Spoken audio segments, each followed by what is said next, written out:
The following is a conversation with Vitalik Buterin, his second time on the podcast. Vitalik is the co-founder of Ethereum and one of the most influential people in cryptocurrency and technology broadly defined. Quick mention of our sponsors: Athletic Greens, Magic Spoon, Indeed, Four Sigmatic, and BetterHelp. Check them out in the description to support this podcast. As a side note, let me say that Ethereum, Bitcoin, and many other cryptocurrencies have been taking a wild ride of prices going up and down in the past few months. To me, the prices were never as important as the ideas, both technical and philosophical. Cryptocurrency has the potential to empower billions of people to participate in the global economy in a way that resists the manipulation by centralized power. Also, with smart contracts, layer 2 technologies, data pools, NFTs, and of course, integration of artificial intelligence into the whole thing, we have the opportunity to build tools and worlds that transform physical and digital life as we know it, hopefully minimizing the suffering in the world and maximizing the fun. This is the Lex Fridman Podcast, and here is my conversation with Vitalik Buterin. Let's first talk about Shiba Inu, if we can. Also known as Shiba Token, code SHIB. For context, Shiba Inu was created in August 2020, modeled off of Dogecoin by the anonymous founder known as Ryoshi. On May 10th this year, it had a market capitalization of over 13 billion. And maybe you can explain this, but in a crazy move, you were given half of SHIB's total supply. You burned, aka destroyed, 90% of it. That's worth $6.7 billion.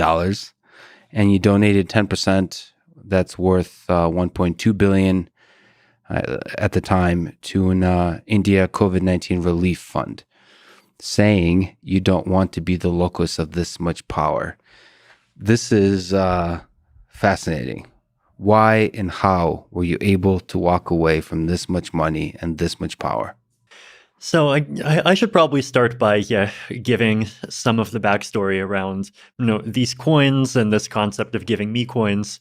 So first of all, Shiba Inu, as you said, is this kind of knockoff of Dogecoin, right? And Dogecoin was this initial kind of fun coin that was created back, I think, around 2014 or so.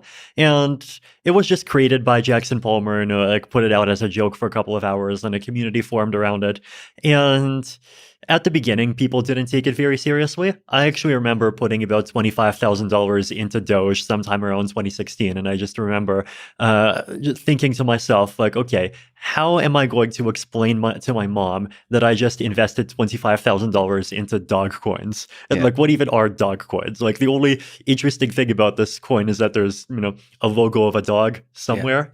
But, of course, that ended up being one of the best investments I've ever made. And it did really well. And then at the end of 2020, Elon Musk, of course, started talking about Dogecoin, and the market cap just shot up to about $50 billion. Actually, and it shot up multiple times, right? The first time it went up from about 0.8 cents to about 7 cents. And this just happened all in one day. And I remember this was when I was still in Singapore in the middle of COVID, and I saw that the price just went up by 1,000%, and I was like, oh my God, my Doge is worth a lot.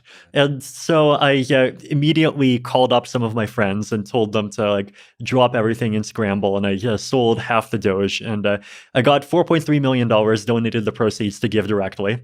And a few hours after I did this, the price dropped back down from about 7 cents to 4 cents, right? So I managed to sell the Doge at the top, and I remember just feeling like I was such an amazing trader. But then, of course, the price went up from 4 cents, then to 7, and then 50, and just Doge becoming this big phenomenon where there's even a lot of people that have heard of Doge that have not heard of Ethereum. Is just something even I wasn't predicting, right? And so after that, of course, we have Doge, and then people are thinking, well, if the leading dog token is worth $50 billion, then surely the second largest dog token deserves, at least 7 or 8 billion, right? I feel like that's kind of what the mindset of these Shiba people is. So then, of course, they did this other gimmick, right, where they gave me half the Shiba token supply. Um, they were actually not the first project to do this. So around the end of 2020, there was this weird project called Teller. It's like Tellor. I think they're a Chainlink competitor or something like this. But I remember they just like dumped $50,000 worth of their token into my wallet, and then they had their Twitter army just like basically run around saying, look at Vitalik's wallet. Vitalik holds Tellers. He's one of us. He's a supporter. And as soon as I discovered this, I just like publicly sold the Teller tokens on Uniswap, and this created a bit of a Twitter splat. Now, the Shiba people were more clever. The Shiba people, instead of dumping to that wallet, they dumped to my cold wallet, right? So in like cryptocurrency, right, there's this concept of like cold wallets and hot wallets. Basically, like the thing that actually owns your money is like this 80-digit number called a private key, right? And a hot wallet is when that private key is just stored in memory on your computer, on your phone, really easy to access.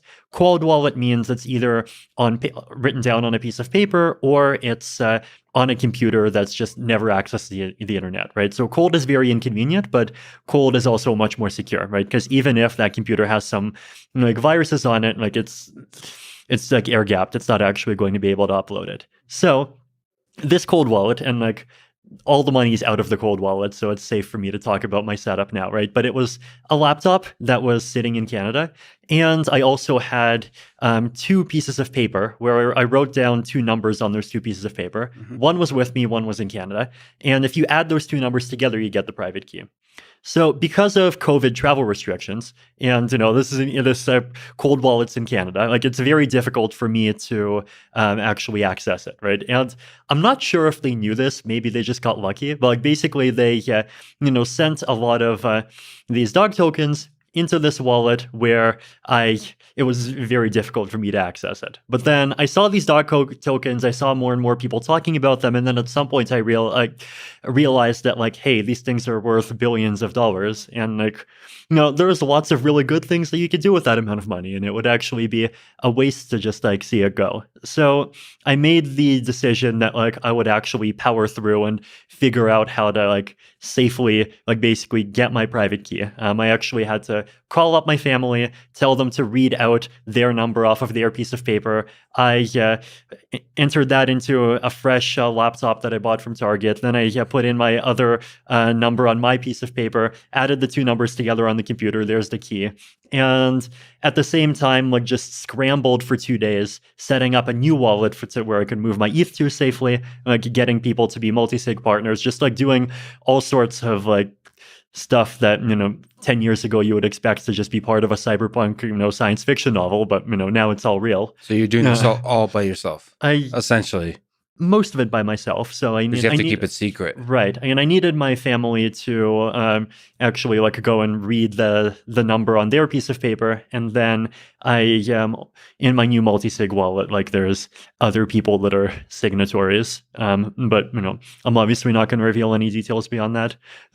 So I did this, right, and I actually managed to like get the private key, make the first transaction that would just move all my Ether to the multi-sig wallet so it's safe, and then second put the private key on my main computer, then started, like going in and just selling some of the dog tokens and then just like giving them to these different charities. Now, at the time, I actually did not even like have any idea of how much you would be able to get, right? Because like on paper, the dog tokens are $7 billion, but like in reality, it's a very liquid market. Are you going to crash it by after you sell 1 million worth? Are you going to crash it after 10 million? Are you going to might you actually be able to get like an entire 200 million? I had no idea. So I definitely was just of the mindset like, okay, I'll sell a bit, maybe get some ETH, and then, donated some ETH to GiveWell, donated some to other groups, and then, okay, have some dog tokens. Like, I don't have an easy ability to sell more myself, but then I'll just like give them to these groups and like, hopefully they'll do good things with them. It was actually, I actually donated 20% and dumped 80%. Okay. Yeah, so the COVID India group got one batch, and then there's another group that got another batch. And I don't want to say who they are because I think they want to announce themselves at some point. Sure. Yeah, but it's, you can see the fact that these transactions were made on the blockchain. But no, it was just very interesting and unexpected, and just an insanely crazy situation. It's been a couple of weeks. First of all, thank you for helping me hang up some curtains. This is a first for the podcast, and shows that you're truly a special person to be willing to help. But now, a couple of weeks later, do you regret any aspect of that decision?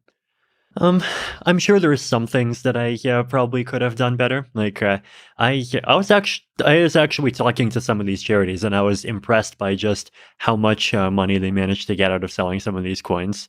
So I probably could have done better by just like talking more with traders and actually ensuring that, like, they can do a better job of maximizing the value of all of them. But like, it was a very stressful time, and I did have to act quickly. Like I did manage to, make a lot of the donations before, like a few days before the great crypto crash happened. So it was, and it's difficult to, like, obviously there's parallel universes in which I did better, but at the same time, there's also lots of parallel universes where, because I hesitated more and tried to spend more time thinking, I missed the opportunity. So, on net, it's like a luck of the draw, and I'm just, happy that everything was able to turn out as well as it did. But psychologically, you mentioned stress. How hard was it? It was stressful, right? I think, well, one of the really stressful parts was just the fact that I had to basically move all of my funds, including the 325,000 Ether, from one cold wallet into another hot wallet, or sorry, into another multi-sig wallet. And maybe the multi-sig wallet had a bug in it. Maybe there's like some mistake I'll make in the middle that causes the funds to get lost. Like, that part was stressful, and I was definitely stressing out for 2 days. I mean, triple checking the new wallet. I even did a bit of an audit of the code myself. I wrote my own JavaScript DApp to make confirmations, because Gnosis Safe didn't work with the status wallet well. So there was that whole thing was definitely a bit of a marathon. I was also kind of definitely a bit worried about, or uncertain, I guess, how the public and, including the coin communities would perceive the whole thing. But I was actually impressed. Like, for every poster that was saying like, no, why did Vitalik like rug pull on us? His wallet was supposed to be a burn address. There's like 10 people that are like, oh, I thought I was just in this because it's a fun pyramid gambling thing, but instead I ended up being part of this great public good thing for humanity, and that's like even more amazing. So the amount of that I got was very impressive. So all in all, I think the dog people did great. The dog people. Is there something you can extend to the bigger picture of it? In the principles you applied in making this decision, is there some principles, philosophies that you apply also to the decisions you make around Ethereum? I think a big one for me is just this idea that crypto, isn't just an opportunity to give people like slightly better ways to save value and all of these things. Like, it's also an opportunity to like basically create these like new digital institutions that could like serve the public good in new ways. And that's something that I've been interested in for a long time. I actually even have this article in Bitcoin Magazine back in 2014 where I basically suggested this idea that, you would have coins that represent causes, and like people would just like buy and accept those coins because they support those causes. So I think it's called Markets, Institutions, and Currencies, a New Form of Social Incentivization, or something like that. Mm-hmm. And I'm sure you can find it and throw it in the links. Yeah.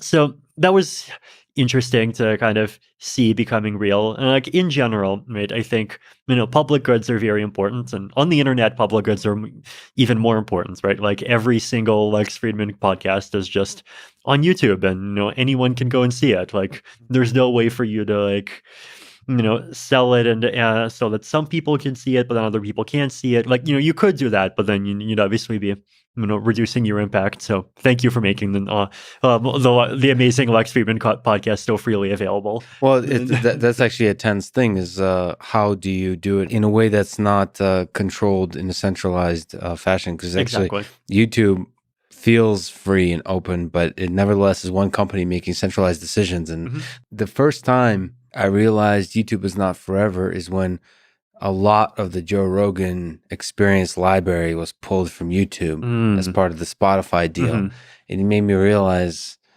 we need to, it's like the realization that fiat money is centralized, is realizing that, this is not forever. And you might want to come up with schemes to distribute it, to decentralize the control of it in the way that audio for podcast is with just an RSS feed. Exactly. No, and I think one of the kind of philosophical things that I hope to achieve is kind of decouple the concept of public goods, which are incredibly important and are the lifeblood of modern civilization, from the idea that there is or can be one central organization that represents the public and perfectly understands and can impose their idea of what is the good. Right, it's when people talk about public goods, it just often comes with this baggage of either centralization or conformism, and I think it doesn't have to, right? Often the most important public goods are the ones that are created by the crazy individualists that disagree with everyone else. So trying to make this kind of synthesis where you combine the values of decentralization and the values of open source, but you're not naive about it, and you realize that for these things to be produced, there needs to be a way for it to be sustainable. There needs to be some way of supporting people who are working these projects, but at the same time, you want to avoid that turning into a vector of centralization, trying to sort of get all of the good things without the bad things. To me, that's a big part of sort of what my grand experiment in crypto is about. Right? And we are doing things in different kinds of things for this, right? There's the Gitcoin grants quadratic funding in the Ethereum ecosystem. There's obviously these dog coins that just happens, I guess, accidentally. There's other projects that, for example, Uniswap has their Uniswap DAO that just has a huge amount of funding. And we haven't seen yet how that's going to be deployed, but it could be potentially deployed to do lots of really good and amazing things. Do you see Ethereum as essentially a mechanism to fight for social causes? I definitely see Ethereum as being a mechanism to fight for definitely some specific things that are social causes, just the fact of creating an open financial system that anyone can participate in no matter where they are in the world. That's a social cause. Just giving people the ability to organize and create projects, even if it's 5 people in 5 different countries. And that kind of inclusiveness, I think that's a social cause, and it's a core crypto value. But then at the same time, the other important kind of part of the magic of Ethereum that you have to balance that against is that it is also this open platform where ultimately, the things that are on Ethereum is just the things that the community makes of it. Well, you kind of briefly opened the door, so let's go there. When it comes to government regulation of crypto, what's the best case scenario? What's the worst case scenario? In terms of, as you've kind of mentioned, Ethereum challenges the power centers of the world. And how do you see the interplay between governments and this new technology that resists centralized power? Best case and worst case. The best case is that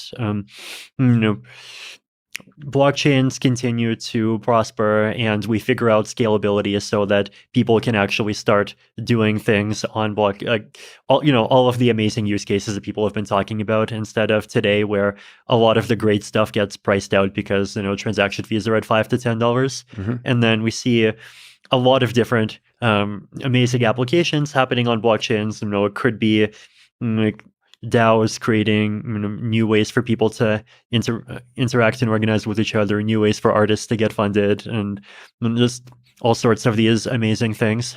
And there's just enough public support and just enough people that see that look, crypto is clearly doing a lot of good things, and there are definitely areas where there's tensions, but there's areas where there's tensions, like there could be some kind of creative and interesting approaches that get figured out, right? Like the concept of corporate taxes, for example, right? Like it that would disappear as a revenue stream if theoretically corporations just all get replaced by DAOs. But I don't know, like maybe there's some other creative way by which DAOs themselves can kind of be have some kind of encoded governance that ensures that they have at least some kind of bias towards serving the global public good. And maybe it does enough of DAOs can do enough of that people are happy with it. And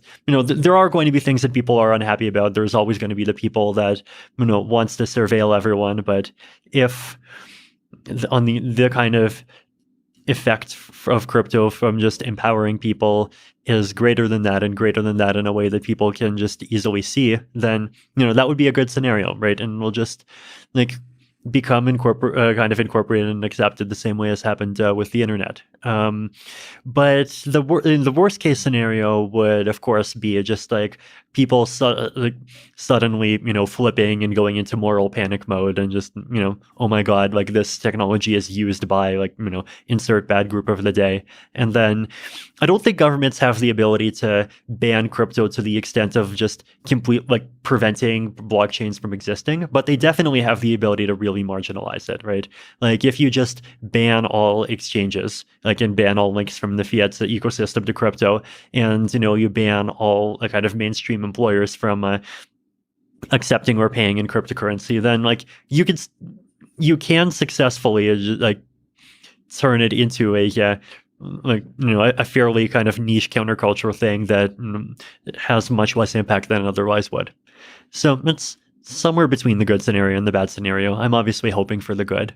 Well, that's interesting. Also, the tension between governments and companies. Like if you have a bunch of billionaires or a bunch of companies like Tesla investing in Bitcoin and then governments resisting that, it's interesting who wins out in that worst case scenario. And it almost when companies and rich, quote unquote, respectable people embrace cryptocurrencies, Bitcoin, Ethereum, so on, even the dog coins, it's almost sends a signal to everybody else that this is a revolution that's here to stay.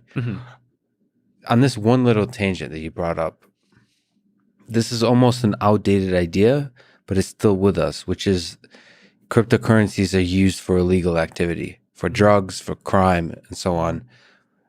Is there some sense that worries you that if cryptocurrency, if Ethereum runs the world, then crime, making money from crime will be easier? There's always that possibility, but at the same time, I think if you look at the world as a whole and the way all the other technological trends are going, in-person surveillance is just going up every year, right? Yeah. If you commit a crime in meat space, it's getting harder and harder to get away with it. So if he wants to do something, and this is something that's just happening as a result of just better technology, information transparency. A lot of it's hard to prevent, even if you really tried. So the world where things go dark to such an as the police hawks sometimes like to say, to such an extent that oh my God, the criminals are committing crimes with impunity and we can't see anything. That just seems unlikely. But on the other hand, the world where there just is no privacy, for example, or the world where there just is no ability to kind of act outside of the confines of mainstream institutions, that's that's something that's more realistic, and that seems like something that could lead to a lot of a lot of scary things, right? And like even from a government's point of view, right? Like I think governments over the last few years, a lot of them, they're very worried about sovereignty. They're worried about like if their countries, economies, and social environments are just completely dependent on basically foreign tech companies controlled by foreign governments. Like governments are not on team government, right? It's like the Indian government is on team India, the Russian government is on team Russia, and so forth, right? So like they don't want the U.S. to be able to like have this big backdoor into everything. So I do think that a balance is needed, but at the same time, I do think I guess I definitely like worry more about the possibility that just like without things like crypto kind of acting outside of institutions becomes too impossible, and I don't even necessarily mean outside of governments, even just outside of corporations, like becomes too impossible, and there's just like terrible things that come as a result. And if things going in the other direction, like it obviously is a risk, but at the same time, I think in the long term, like a crypto can potentially even like offer defenses as much as attacks against that sort of thing. Yeah, throughout history, many of the most destructive things came from centralized institutions versus sort of from the people operating in the shadows. And I've been talking to a bunch of psychedelics folks, that people doing researchers like Rick Doblin in Johns Hopkins. There's a lot of exciting research on psychedelics. And one thing you could say about operating at the edge of legality, it could actually accelerate the adoption of particular things, like whether it's marijuana or psychedelics. They can help people out. It almost accelerates the policy. It forces the policy to catch up to where the people stand. Right. So there's a positive way of doing things that are in the gray area of legality and creating a market that allows people to in a safe way be able to participate in this gray area of legality. Yeah, I mean, the other thing to keep in mind, of course, is that the set of like the kinds of things that just like payment processors as companies try to restrict you from is much larger than the set of things that's illegal, right? Right. Like part of that is because they want to be super conservative, and like the more layers you have, the more they're like conservative because they're scared of what the layer below them will do to them. Sometimes they have their own, moral opinions of various kinds. Like, they go after lots of people, right? Like they make life really hard for, like sex workers, for example. Like, psychedelics, as you mentioned. There's a lot of activity, even including stuff that is totally legal. That just, there's this like, shadow like PayPal credit card government or whatever you want to call it, and that makes it just hard to participate in this stuff. So I think like reducing the number of intermediaries is definitely normally a good thing. All right, let's talk about one of the most exciting technologies, like technically, philosophically, like socially, financially, in every way, which is Ethereum 2.0. There's a million things to talk about, but at the step one is probably a good thing to do, which is, can you briefly summarize your vision, how Ethereum 2.0 will make Ethereum more scalable, secure, and sustainable? Sure. So I think recently we've actually been kind of de-emphasizing the ETH 2.0 branding, I guess. So the reason behind that was that originally we envisioned something more like a big grand event where, all the good things would happen at the same time, and it would be a new blockchain, and it would be a new protocol, and people would have to take a lot of effort to migrate over. But later we've slowly changed the roadmap over to something that's much more incremental. Right. So, proof of stake happens kind of over time, and then sharding gets added over time, and all these features get added over time. And so the experience for just a regular Ethereum user still feels very seamless, right? It's like maybe a little bit more complex than the hard forks that we've already done, but from a user's point of view, but like not by that much, right? So the big two things that are happening, right? These are what used to be considered the two flagship features of ETH 2.0, and now they're just, the flagship features of the next evolution of Ethereum. Yes. Yeah, as proof of stake and sharding. Right. So proof of stake is a consensus algorithm. It's or consensus mechanism, I should say. It's the difference is that like an algorithm is something that you run by yourself. A mechanism is like it involves like interactions between people, and it could even include incentives and all of that. So a consensus mechanism, so by which nodes in the network agree on, which blocks came in, which transactions came in what order, make sure that once a block gets accepted, it can't get reverted, and all of these things that we expect from a blockchain. So existing blockchains, including Bitcoin, including the Ethereum of today, and including a lot of them, they use proof of work, right? So the reason why we need proof of anything is because like they serve this function that I call kind of economic Sybil resistance. So that's obviously a big word for, especially if you've never heard of Sybils before. But like the basic idea is right that you have a network and you have lots of computers that agree on like which block to accept. And sometimes you get two blocks that get published at the same time, and you just have to agree on an order. So there has to be some kind of voting game. Yeah, but then the question is, well, in this voting game, who gets a vote, who gets to participate? Now, you can't say one person, one vote, right? The reason why you cannot say one person, one vote is because you need some kind of like authority or some kind of mechanism to say, who the humans are, like, and if you don't have that, then a bad guy could just come in with a virtual machine or with a computer that has on it 10 billion virtual machines that have 10 billion, virtual nodes, and then just like say, look, I'm 99% of the network. I should control everything. So to prevent this, what proof of work and proof of stake both do is they basically say, well, the weight of your vote, like how much influence your votes have in the consensus, is proportional to like what quantity of economic resources you bring in. So in the case of proof of work, you prove what economic resources you have because your economic resources are computers, and you prove that you have them by just running them 24/7 using these hash algorithms, right? So this does solve the problem, right? Because in order to attack the network, you have to come in with more computers and like more money invested into computers and electricity than the rest of the network put together. And that's extremely expensive. In proof of stake, instead of relying on people with computers that are just constantly cranking out hashes 24/7, as your like unit of economic resources, you just use like holdings of coins inside the system, right? So all of these blockchains, they have some kind of coin in them. Bitcoin has Bitcoin, Ethereum has Ether. They all have a coin. So why not just use that as the economic resource that you're using to like measure participation? So that's like the core distinction between proof of work and proof of stake.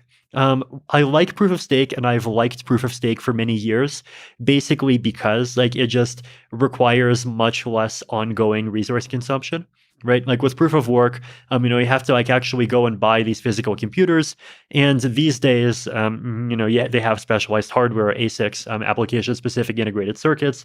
You have to go produce them, you have to go buy them, and unless you have millions of dollars, you have to buy them from one of these other people who creates them, and those other people often end up taking a huge cut of the profits themselves, and then you have to plug them in. You have to just burn all of this electricity that's just running 24/7. So it consumes a huge amount of energy, right? And and not just energy, it also, just to create the hardware, right? Like people focus a lot on energy, but like actually about half the cost of proof of work mining is the cost of the hardware. So hardware is a very big deal too. And you need this this really big and powerful, like very specialized hardware, the kind that fills up these big warehouses. So proof of stake, you don't really need that much electricity. You just need just a little bit to run a regular computer. You can run proof of stake validators on computers that you already have. So it's just much less resource intensive. And like this is good for a few reasons, right? Like one is the kind of environmental rationale that you're not breaking the environment. The second is that you're not taking away electricity and like other resources from other people, right? Like right now, I think just today I saw a story about like Iran wanting to shut down some Bitcoin mining because it was just grabbing up so much electricity that it was outbidding the nearby towns, and they just didn't have enough. And then there is like Chia, the one that's doing proof of like hard disk mining, basically is just like grabbing up so many hard disks, so there's a shortage, right? So that's the second reason. And then the third more selfish reason is that because participating in consensus does not require so much energy expenditure, you don't need to pay people as much to participate, right? So like Bitcoin and Ethereum, they both issue somewhere around 4% of the total supply every year right now to miners. So Ethereum is about 4.7 million Ether, and the current supply is about 115 million. But with proof of stake, like we expect it'll be somewhere between 500,000 and 1 million per year. So that means the supply doesn't have to increase so quickly. So one of the pros that mhm, that people sort of argue for the proof of work is mhm, that it is secure because it's much more difficult to sort of, hmm, as you've highlighted, it's difficult to participate. Is there what are your thoughts about the security mhm, of the proof of stake hmm. mechanism? Yeah. Is there ways to make it secure? So I think proof of stake is very secure because in order to be able to attack the system, you need to have like basically as much stake as the rest of the network, right? So that means like right now, for example, we have 5 million ETH staking. So you have to come up with 5 million ETH and then join the network. Mhm. And then the other so 5 million ETH is a lot, right? It's like how much is it now? Like $15 billion. So that's actually more than I believe the cost of attacking the Bitcoin network. And then the second thing is that recovering from attacks is much easier in proof of stake than in proof of work, right? Because in proof of stake, you have, like, first of all, we have for many kinds of attacks that you do against this network, we have this concept of like automatic slashing, right? Which basically means that in order to like revert a finalized block. So if there's one block that's like accepted by the network and you try to convince the network to kind of revert that block and accept a different block, in order to make that kind of attack, you basically have to have your validator, like a big portion of your validators sign two conflicting messages. And this is something that like once these messages are on the network, like you can go and prove, like, look, these people did it. And so we have this feature in the protocol called slashing, where you basically take all these people who provably misbehaved and you burn their coins, right? And you don't burn anyone else's coins. Now, there are other cases, like, for example, if instead of reverting blocks, the attack just tries to censor everyone, right? Then what you do, everyone who got censored would just like basically create the minority chain. And then the community would basically have to do a soft fork, right? They would just have to say, like, look, this chain is clearly attacking us. This chain is the one not attacking us. And so we're going to join this chain. And then what happens is that on that new chain, the attackers also lose a lot of coins.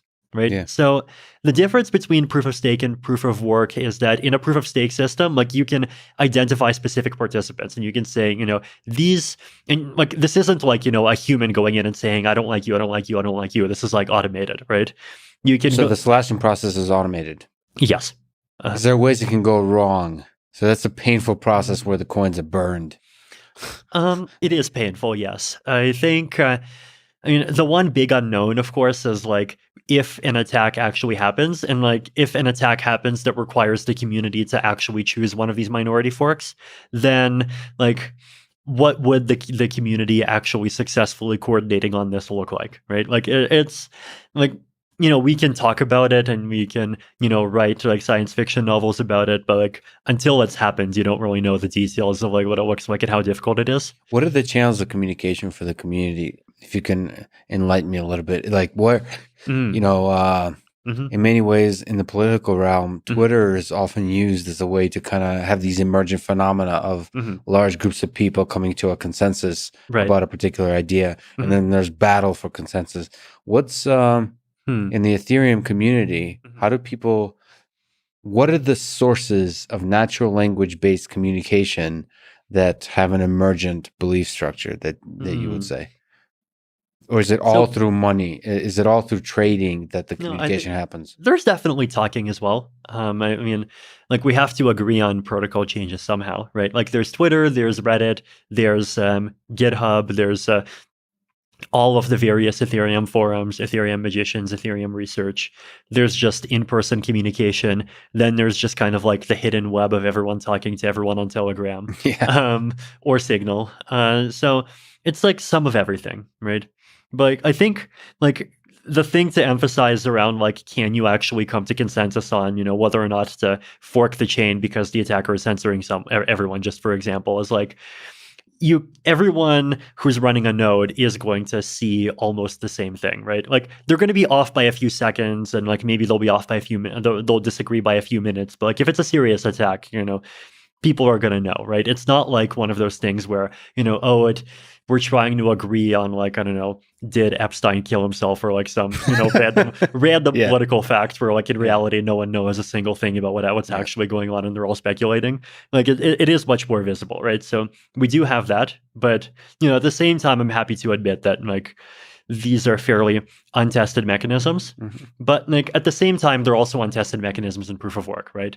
And like in proof of work, it's even harder because in proof of work, you don't have the ability to like identify and say like, I'm going to, these miners attacked, and so we're not going to let these miners in, these miners did not attack, so we're going to keep them in.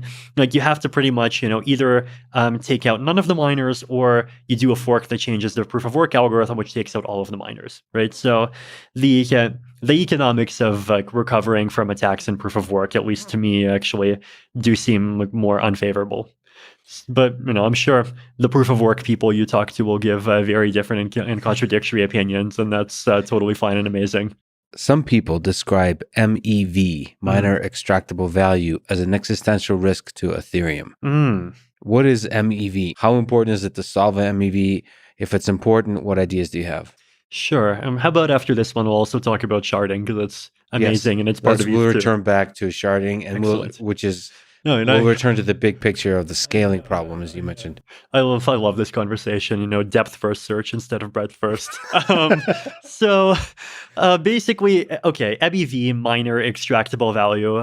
It is not different in proof of work and proof of stake, right? So like if you want to call it, block proposer extractable value, like it sounds less sexy, but we can call it BPEV instead of MEV. Who cares?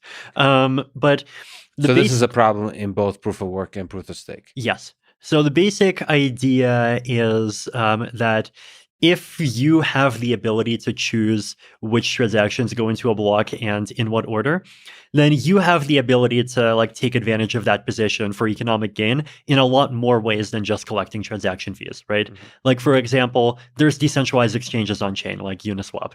And like let's say the price of ETH versus USDC was 2,700 the previous block, but then there was a bit of a market drop and now it's 2,680, where you can go on Uniswap and you can just like gobble up the entire part of the automated order book that's like between 2,700 and 2,680, right? And then at the same time you like run a bot and you buy some ETH back at 2,680 and you've just like made about $10 of profit, right? So $10 times whatever the depth is, right? So there's lots of little things like that.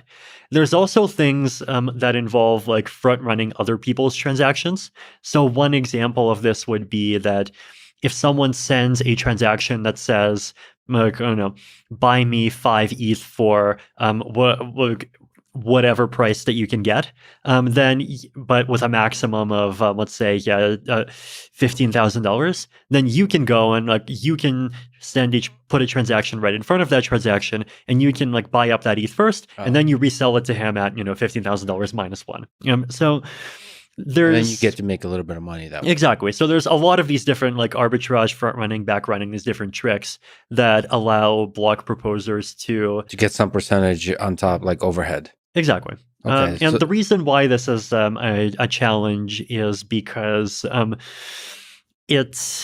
first of all, it sometimes degrades user experience because users get less favorable trades. But there are sometimes ways to like mitigate that for applications. Sometimes it's not that bad.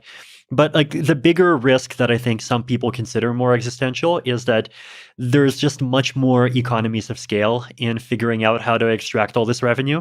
Right? Because if you're just collecting transaction fees, there aren't really economies of scale. There aren't really benefits to centralizing, right? Because it's a very simple formula. You just like grab up the transactions that pay you the most.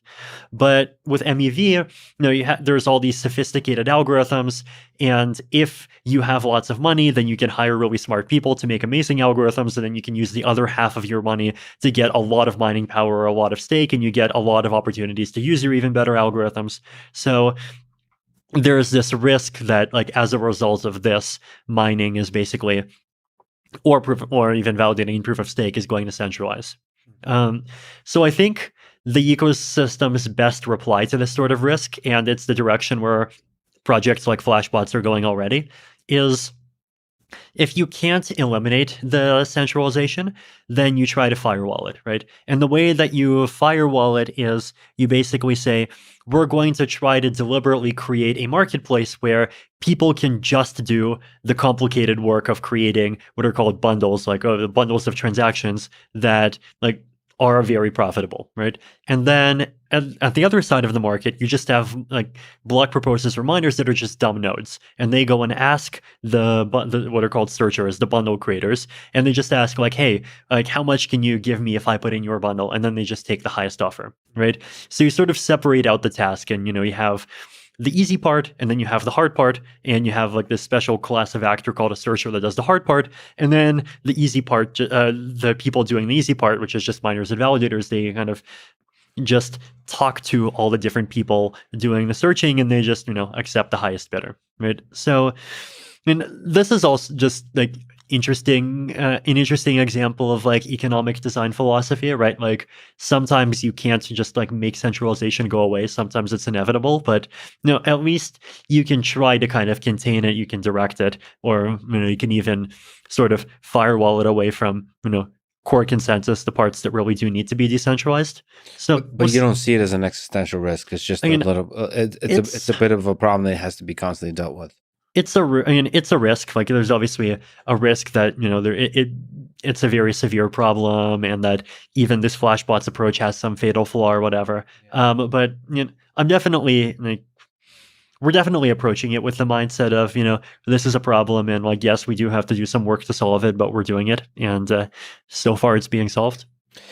Okay, let's talk about the other really, really fascinating part of the future of Ethereum. Let's not call it Ethereum 2.0, but the future of Ethereum that also may require a hard fork. I don't know. You can correct me on this. Is, well, broadly, ideas for scaling. Yes. And more specifically, sort of layer 2 or layer 1 and 2 intersection ideas of how to achieve scaling. And at the core of that is the idea of sharding. So first, what is sharding? Okay. So there's two major paradigms for scaling blockchains, right? As you said, layer 1 and layer 2. And layer 1 basically means make the blockchain itself like capable of processing more transactions by having some mechanism by which it can do that, despite the fact that there's a limit to the capacity of each participant in the blockchain.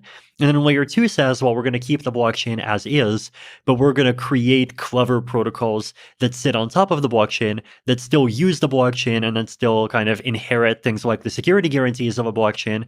But at the same time, a lot of things are done off-chain, and so you get more scalability that way.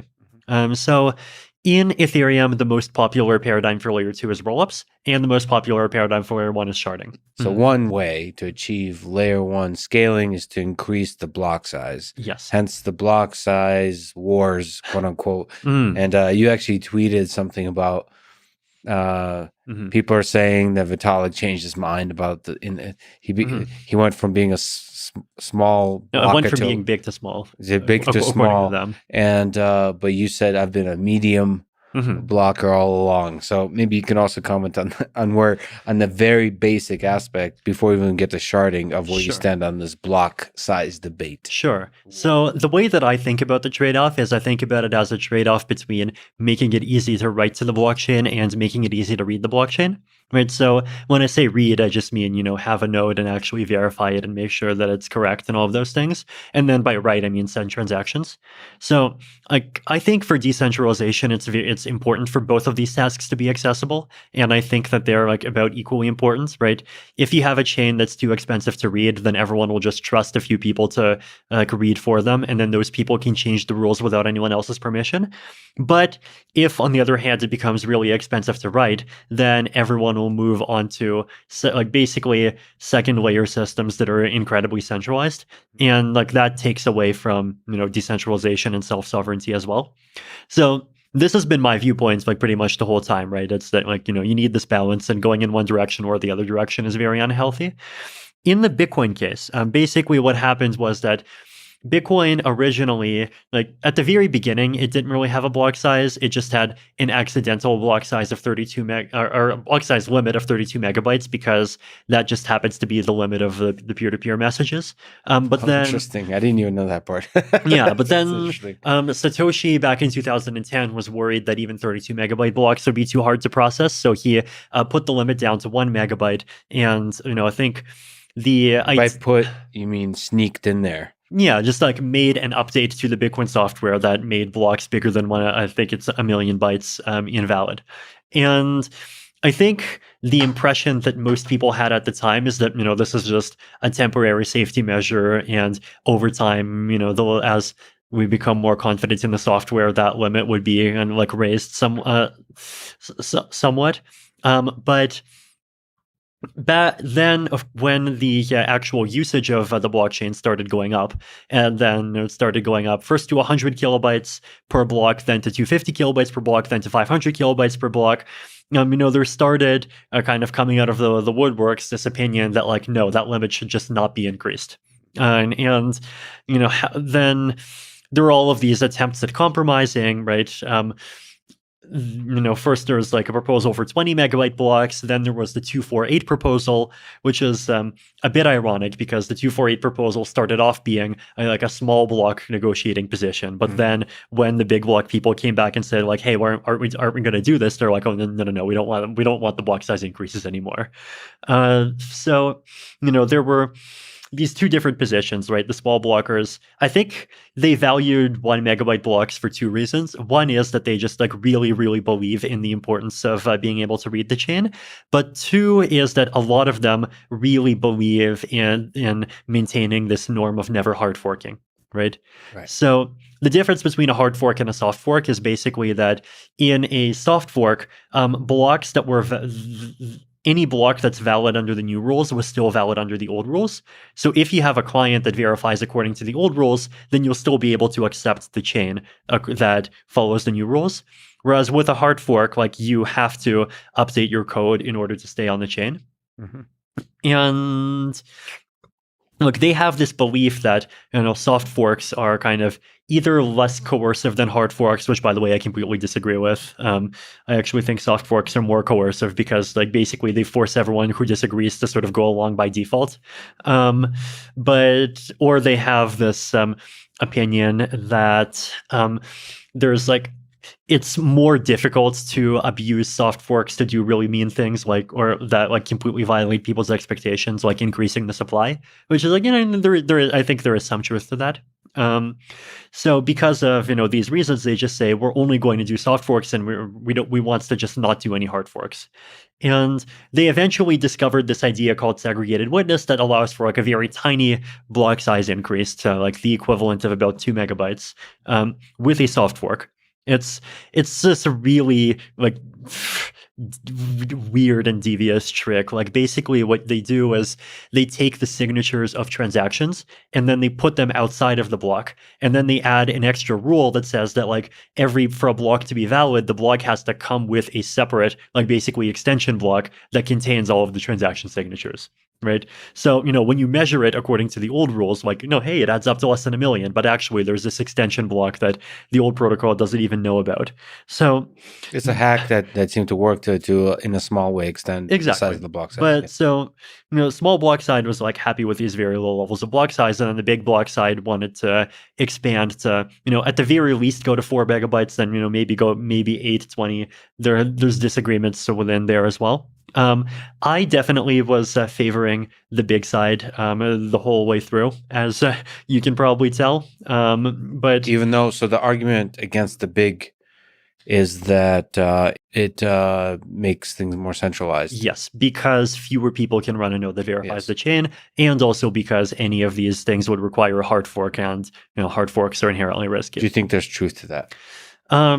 I'm pro hard fork. I think hard forks are actually like in a political economic sense, they're better than soft forks. Well, let's okay. I think that's a beautiful principle, as stated, that soft forks may be more coercive than hard forks. This is not just about cryptocurrency. This is about politics, and life. That's fascinating. So you're okay with hard forks. In fact, you think hard forks is the right way to make changes because then everybody's forced to make a decision. Right. Do you accept this change or not, as opposed to ideas being sneaked in behind the door and and the decision is forced on you? Exactly. Yeah. Okay. So, but hard fork, some people say, this is when they talk about sort of Ethereum, is there's some aspect to a hard fork where you're trying to upgrade a airplane while it's flying. And I think soft forks are also upgrading an airplane while it's flying. But it's a smaller upgrades. That's there's some truth to that. There's definitely a bit more risk of like a split as a result of a hard fork than as a result of a soft fork. And the split is highly undesirable, right? Well, it depends. Like if it's a split because of a bug, then that's horrible. If it's a split as a result of political differences, then I think like a split is better than, one side being forced to basically just like suck it up and accept the majority position, even if it really hates it.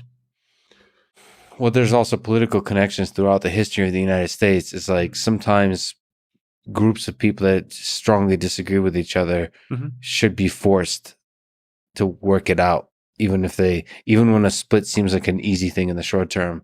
It depends. And I think for blockchains in particular, the costs of people being able to like peacefully go off and do their own thing are much lower, right? Like, okay, if you have a country and you have two groups, then like often enough, like fighting out the new rules requires, a civil war, requires everyone to move and so forth. But no, on a blockchain, like, the costs are lower. And so.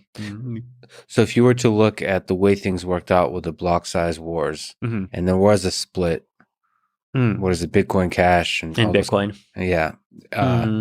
Would you, putting on your historian hat, you mentioned offline you like Dan Carlin.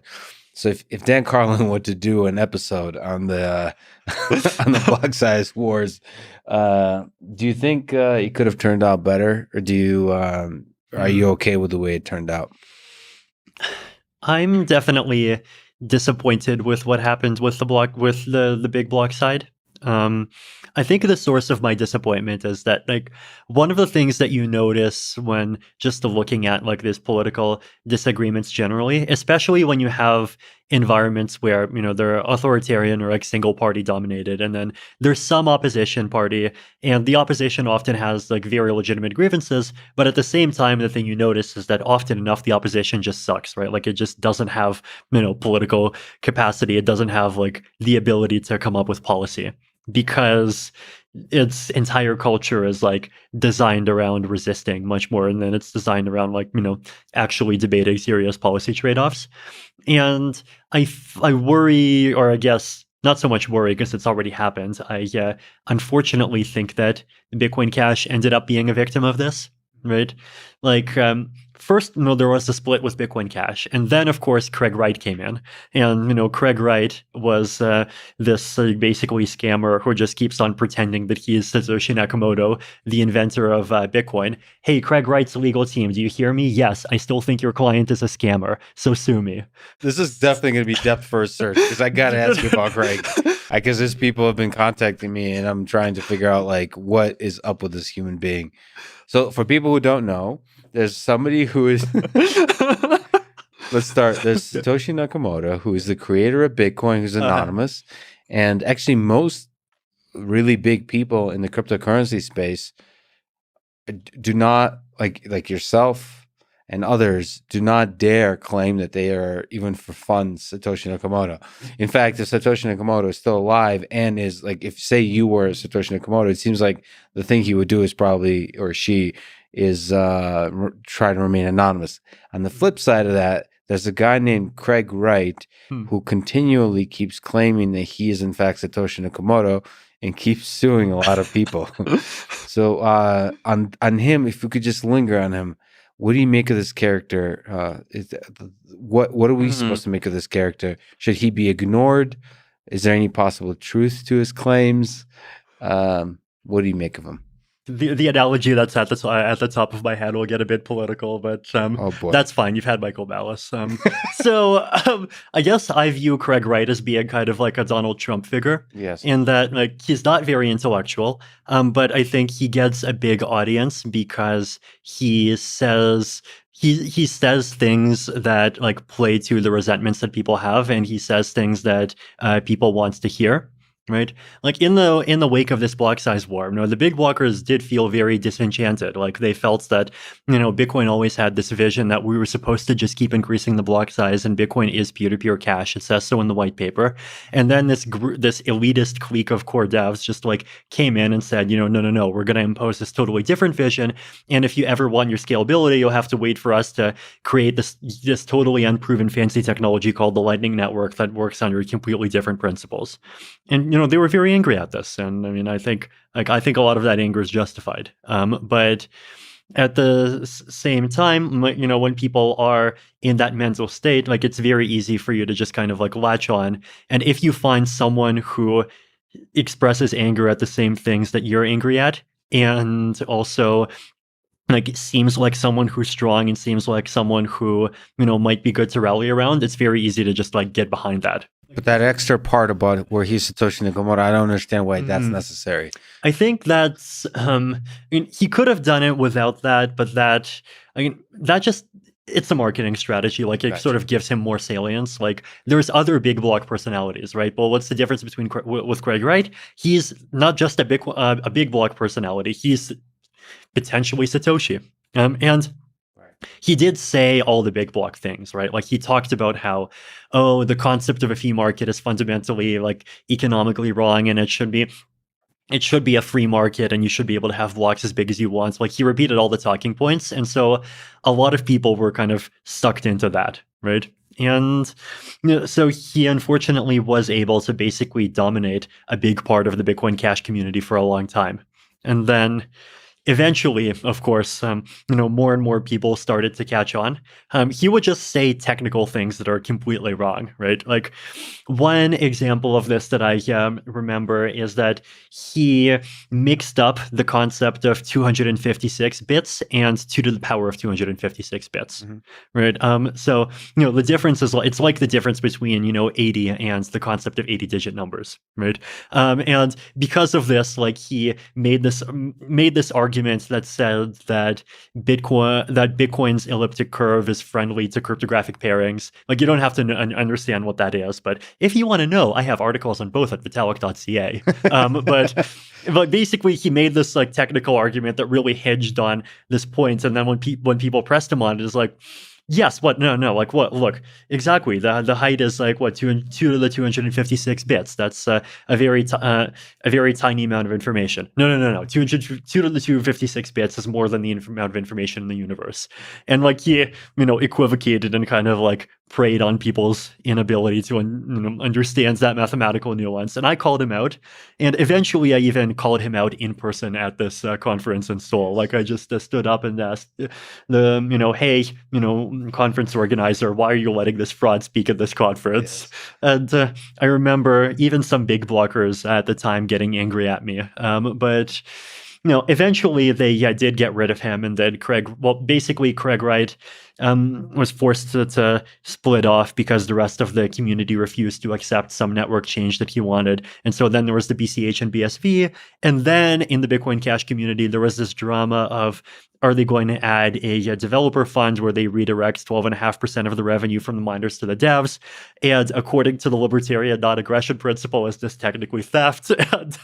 And, like his understanding of the technical depths of cryptocurrency was lacking in a way that Satoshi Nakamoto certainly would not. Yes, exactly. But the point is that even after Craig Wright got expunged, the Bitcoin Cash community kept having these disagreements, right? And now, after this development funds dispute, there was a further split between Bitcoin Cash and ABC. And so, the branching tree continues to extend, right? So in that way, it's disappointing to see those kinds of splitting. That was never resolved. It is. I would have definitely wanted to see more of a kind of like the principled coin with a that like tries to be Bitcoin, but follows consistent big block values. But Yeah. I don't know, maybe I should just like stop expecting projects that I have no involvement in to care at all about what my values are, and like maybe Ethereum just like is It just is. closest. Yeah. Nevertheless, I think you have a powerful voice, and you can inspire other projects to do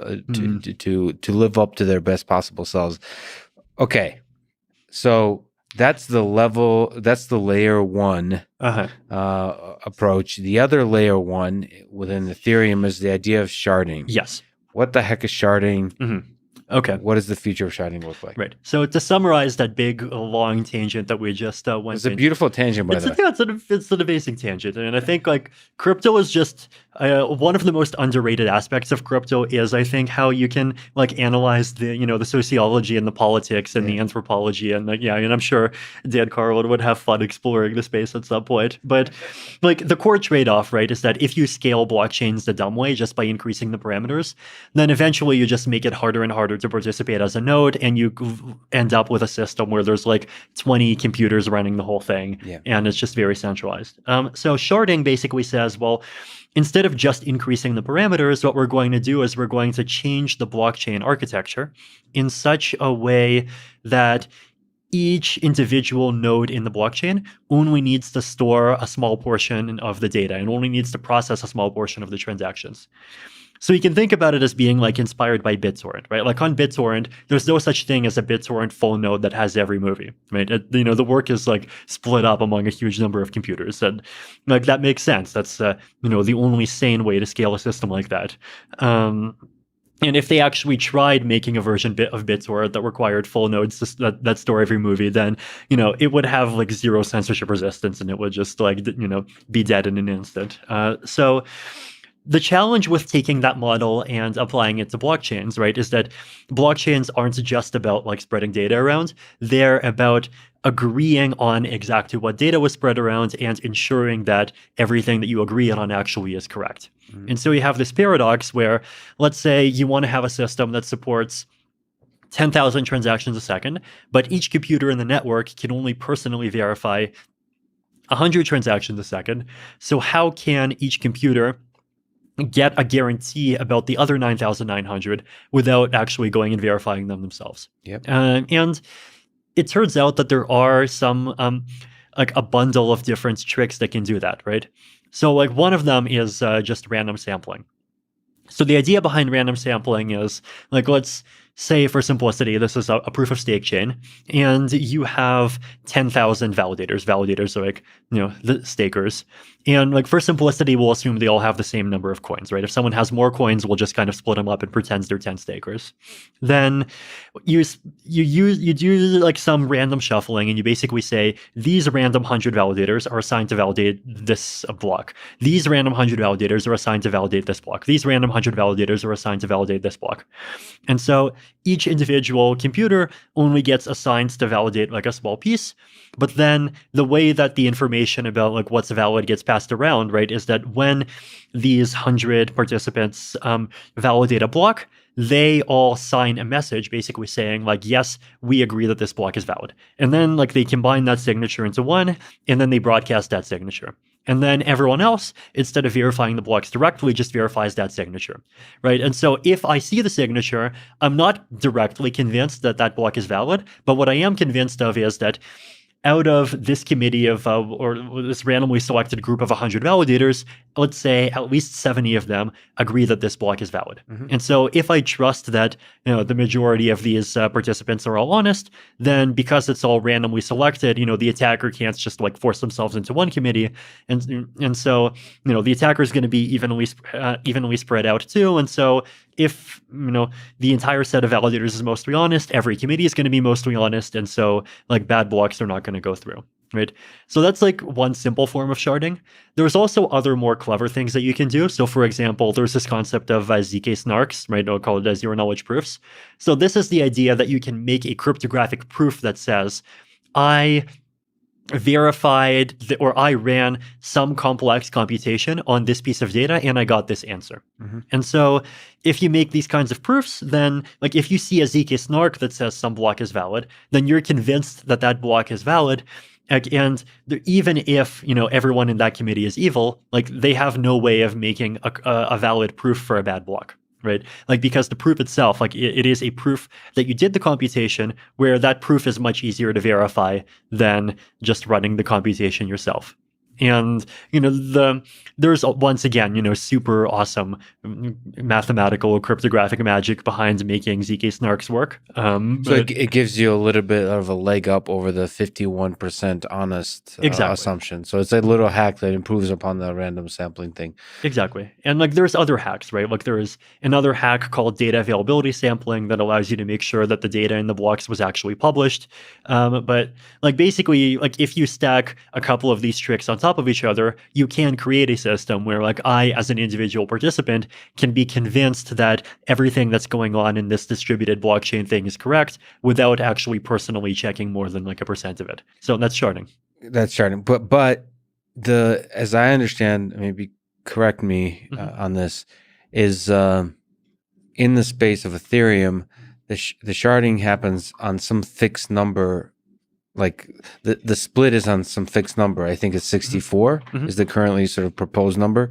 So how does that help scaling? Is it just a fixed constant scaling by 64? And is that a way to achieve the crazy amount of scaling that seems to be required to use cryptocurrency for purchasing? So doing like competing with credit cards and Visa and so on. Right. So first, I think like the 64 can be hard forked up over time. So we've set it so that like there's theoretically space in the data structure for 1,024 shards. It's just that 64 of them are turned on. Like there are challenges with having more shards because like you have to have logic that just like checks and manages all of those shards. And if there's too many of them, then that becomes too expensive. But even still, you can improve quite a bit. And then the other thing that we're doing is if like we're getting maximum scalability by combining rollups and sharding. Right. So this might be a good time to talk about rollups. What are rollups? Okay. And now we're moving into layer 2 ideas. Yes. So the idea behind a rollup is basically that. So instead of just publishing transactions directly on chain and having everyone, do all of the checking of those transactions, what you do is you create a system where users send their transactions to some central party called an aggregator. And theoretically you can have a system where like the aggregator switches around or anyone can be an aggregator. So, it's still like permissionless to send things. Then what the aggregator does is they strip out all of the transaction data that like is not relevant to helping people update the state. So when I say the state, this is a very important kind of technical term from blockchains. I mean like account balances, code, like things that are like internal memory of smart contracts. So like basically everything the blockchain actually has to keep track of and remember, right? So you just put in you take all these transactions, strip out all the data that's not relevant to telling people how to update the state. And then you take the data that's needed to update the state, and then you like really compress it, right? So like, for example, if we say, I, Vitalik, have an account that's 0xAB58, blah, blah, blah, blah, blah, and it's 20 bytes. Well, instead we can say, well, I have an account that is number 1874224 in the tree. Right. And that goes down from 20 bytes to just like an index and a position, which is 3 bytes. Right. So you use all sorts of these fancy compression tricks, and you basically just, instead of publishing all these transactions, you publish this like tiny compressed blob. Right. So the amount of data that goes on chain goes down by maybe about a factor of 10. Right. And then the second thing is that you don't do the computation on chain. Instead, you do the computation off chain. And there's one of two ways to do this, right? One is called a ZK rollup, which is you just provide a ZK snark that basically says, hey, look, I did this computation and I have this proof that here's the some hash of the result and it's correct. And then you stick it on chain and everyone verifies this one proof instead of verifying all these transactions. And then the other approach is called an optimistic rollup, which is basically made of this scheme where like first someone says like, hey, this is what I think the result of applying these transactions is. And then someone else can say, I disagree, the result is different. And only if two people disagree do you actually do it on, do you actually just like publish all of the data and run the whole that whole block on chain. So if there's disagreements, then you just like run everything on chain, and whoever was wrong like loses a lot of money, right? So like disagreements are very rare and they're very expensive. And in a ZK rollup, you don't even rely on this like challenging game at all. You just rely on a proof. So the core principle is basically that instead of lots of transactions and all the everyone verifies every transaction, it is you take the transactions, you strip them down and compress them as much as possible, then stick that on the blockchain. You do need to stick something on the blockchain just so that everyone else can like keep up to date with the state, so they know what all the contracts are, what all the balances are, and all of this. But it's a very small amount of data, and then you use one of these other off-chain games. Could be this optimistic game, could be a ZK Snark, to just prove that somebody out there did the computation and the result is correct, right? So you're pushing like 90% of the work off-chain, and then 90% of the data and 99% of the computation off-chain, and then you still have 10% of the data and 1% of the computation on-chain. And so, your scalability goes up by a factor of about 100.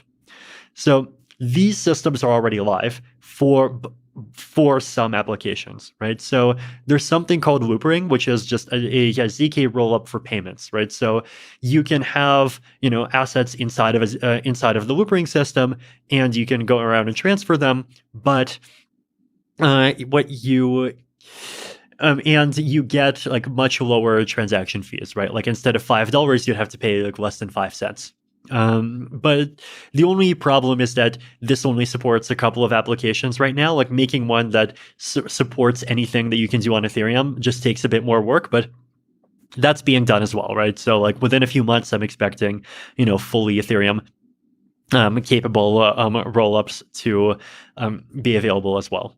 So rollups, just summarizing, do most of the work off chain, put only a little bit on chain, factor of 100 scaling, sharding, another factor of 100 scaling, 100 times 100, factor of 10,000, hundreds of thousands of transactions a second, and there's your scalability. Okay, so you achieve scalability, you can do a large number of transactions very quickly, and the cost of doing those transactions is much lower.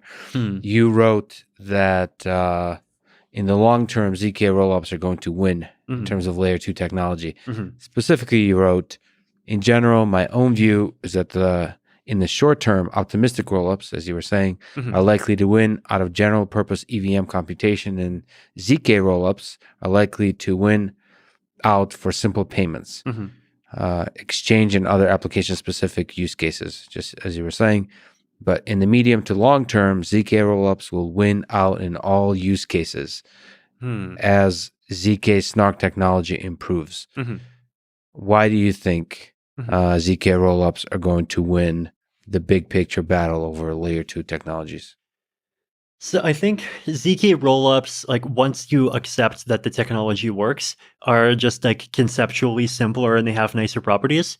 The reason is that they do not have this concept of a challenge game, right? Like as I mentioned, in an optimistic rollup, the way that you ensure that the results are correct is that you let one person submit, and like they just submit with no proof. They just say, here's what I think the result is.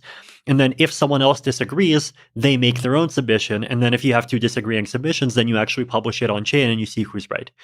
But for this to work, like you need to actually wait for someone to disagree, right? So like, for example, if I have an asset inside of an optimistic rollup and I want to withdraw it, then I actually have to wait a week to withdraw it, because like if a block that contains my withdrawal turned out to be invalid, then there needs to be space for someone to disagree with it, right? Whereas with a ZK rollup, like you don't need time for disagreement because you just have a proof, right? As soon as a block is submitted, there's a proof, and it's correct. So if disagreements, especially in the long term, are sparse, then you don't want to do the optimistic, the game theoretic thing. You want to do the ZK Snark. Right. The ZK stuff is just like you can, in a ZK rollup, you can withdraw immediately.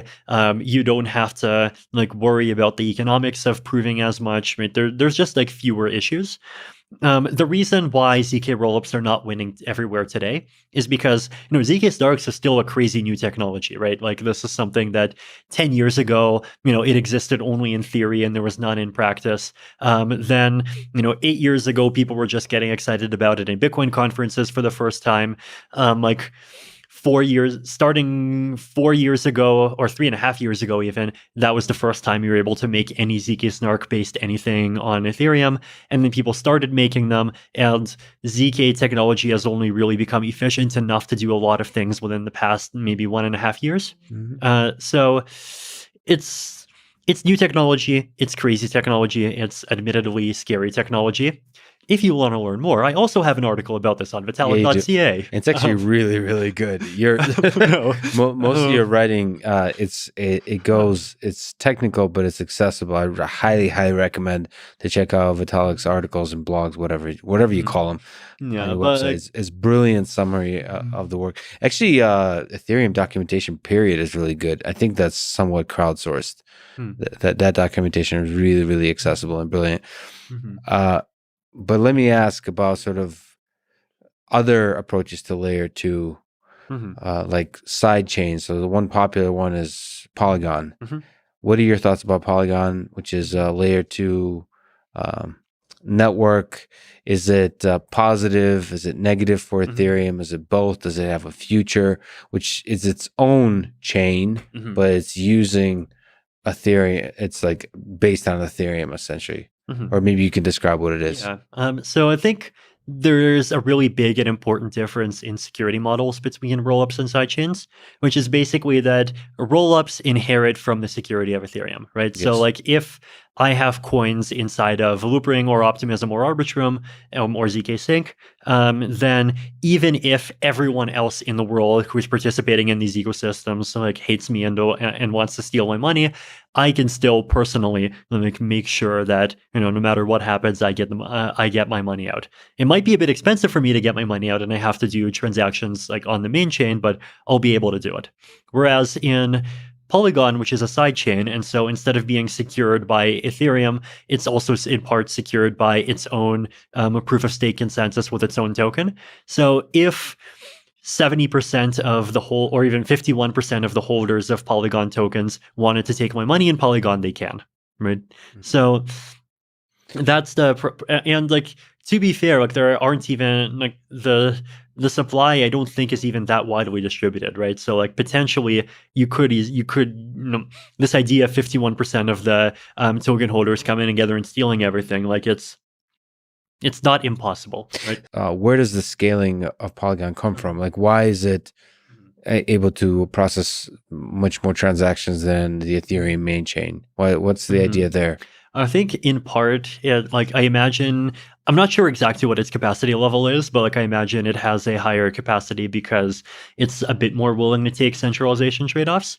And then another thing is that like if the Ethereum ecosystem, like even if it did not do that, right? If you think about an Ethereum ecosystem hypothetically scaling with sidechains, then you would have 100 copies of Polygon, and they would each have their own tokens, they would each have their own chains. And so even if each one of those chains was only as scalable as Ethereum, you could still, like, the total sum of them would still be 100 times more than Ethereum.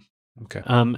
The thing that I want to say in Polygon's favor, just to be very fair to them, I really, I definitely really, respect the work that they're doing. Yes. So, start with a bit with that word of not criticism, caution, right? Like it's that they made this kind of deliberate trade-off for very pragmatic reasons, which is that the Ethereum ecosystem needs to scale now. And there are applications that want to do something now.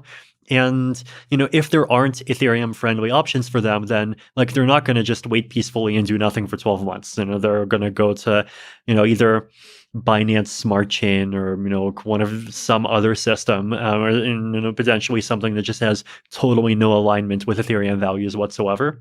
But whereas with Polygon, like the best thing that you can say in Polygon's favor and against Optimism is that Optimism is not live and Polygon is live, right?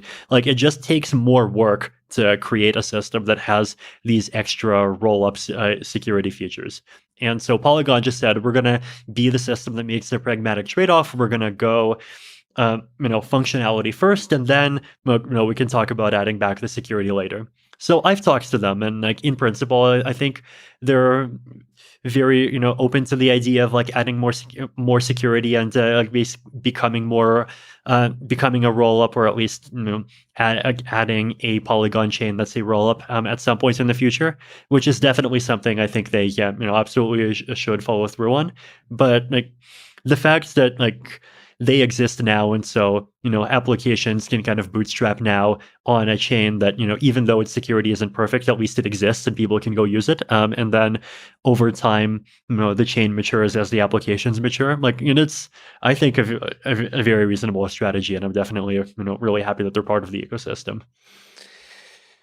Yeah, it's kind of interesting. The history of cryptocurrency has this tension of really good ideas that are hard to implement, so they take longer to implement, and ideas that are not as good but are faster to implement. This is like the story of like you have like JavaScript that basically took over the world because it was quick to implement within 10 days, and then like later kept fixing itself. I don't know what to make of that. Sort of from an engineering perspective, I'm more and more becoming comfortable and accepting the fact that our whole world will run a technology that's not as good as it could have been, just because the crappy solution is faster to implement and it sticks. What do you make of that tension? I think the compromise that we've been taking within Ethereum is like when we have to take the crappy solution, we look for crappy solutions that are forward compatible with becoming good over time. Right, like when you build the quick and dirty thing, like you would still already have ideas in your head about what the more complete thing with all the security features added on would look like, right? Even if it requires a hard fork. Yes, like even so, like for example, with sharding, right? Like, I think it's likely that the first version of sharding that comes out, like, is not going to have zk snarks and data availability sampling, for example. But we know what these technologies are. We feel like we, have wrapped our heads around them, and so we know how to build a system where we can put all the pieces in place so that it becomes very easy to bolt those components on in the future. So like if you do things that way, right, then at the beginning you can have your system that has the functionality, but say has less security or like less sustainability or less of something else. But then over time, like it's designed in such a way that it has this easy on ramp to adding those things, right? And if you don't think explicitly about like being future compatible, then you do often end up with a quick and dirty solution that backs you into a corner. And I mean, there are definitely cases where like I think the Ethereum ecosystem has suffered from that, and we have had to like expend pretty significant effort on, for example, removing features that we didn't realize that we actually can't sustain. Right. Like one big example is just increasing the gas costs. So like making some operations more expensive when they because they should be expensive because they actually take a lot of time to process. So that's making like some things more expensive, kind of like taking some functionality away. So if you can like be cognizant of where you're likely going into the future, and if you don't know, like even be cognizant of both the most likely paths that you'll take in the future, and thinking about your roadmap and coming up with a roadmap where that like if you wants to do either of those things, then you have a clean path toward it. Like, that's probably the best kind of practical way to get the best of both worlds that we have. Okay, let's talk about this wonderful process of merging. Okay, so there's the main net, which is the Ethereum 1.0 chain, or what should we say? The chain that uses proof of work as a consensus mechanism. And then there's what is it called? The beacon chain that uses the proof of stake mechanism. And I believe the beacon has been deployed successfully, is working. So that was in December 2020. There's a bunch of questions around that that's fascinating as well. But I think the most fascinating question is about merging those two. When do the two chains, one that's proof of work, one that's proof of stake, merge? And what are the most difficult parts of this process? Right. So, as you've said, right, the way that we have set up this proof of stake transition is that at first, the proof of stake chain just launches on its own, right? And this is the thing that happened in December. And the proof of stake chain has been running for close to 6 months now. I mean, by the time people watch this, it might actually be 6 months. But it isn't actually coming to consensus on anything except for itself, right? So the idea behind that is to just give the proof of stake chain time to mature, time for people to build the ecosystem around it, time to make sure that there aren't any bugs, and just like prove to the community that proof of stake actually is real and and a full transition is realistic because the thing that you're transitioning to already exists and already works. And then at some point in the future, you have this event called the merge, where you basically take the activity that's being done inside of the proof of work chain and you actually move it over into the proof of stake chain, so you get rid of the proof of work side completely. So the way that the merge will work is it's definitely gone through a few different iterations. Like the earlier versions of this actually required more work for users and more work for clients. It was much more like, oh, there's this new chain, there's this old chain, and then everyone has to like migrate from the old chain to the new chain, and then at some point we'll forget about the old chain. The new version is designed to be much more seamless for users. Right. So basically what actually happens is that the old chain basically becomes embedded inside the new chain. Right. So starting from the merge transition block, every proof of stake chain block is going to contain a block of the what we consider to be the Ethereum chain today, but we'll call it the execution chain. And then at the same time, to create one of these blocks, you're not going to need proof of work anymore, right? So basically, at the same time, you would both get rid of the proof of work requirements for one of these blocks to be valid, but instead you require these blocks to be embedded inside of the proof of stake blocks, right? So you basically have like a chain inside a chain. And this is, from an architecture perspective, it's, you might think it's a little bit suboptimal, but it actually has some nice properties. It makes it easier to kind of think about the consensus and think about what we call the execution layer, like transactions and contracts kind of separately and upgrade them separately. And it also just means that the upgrade process is extremely seamless, right? Because from the point of view of a client that's following the chain, you basically have to update nothing, right?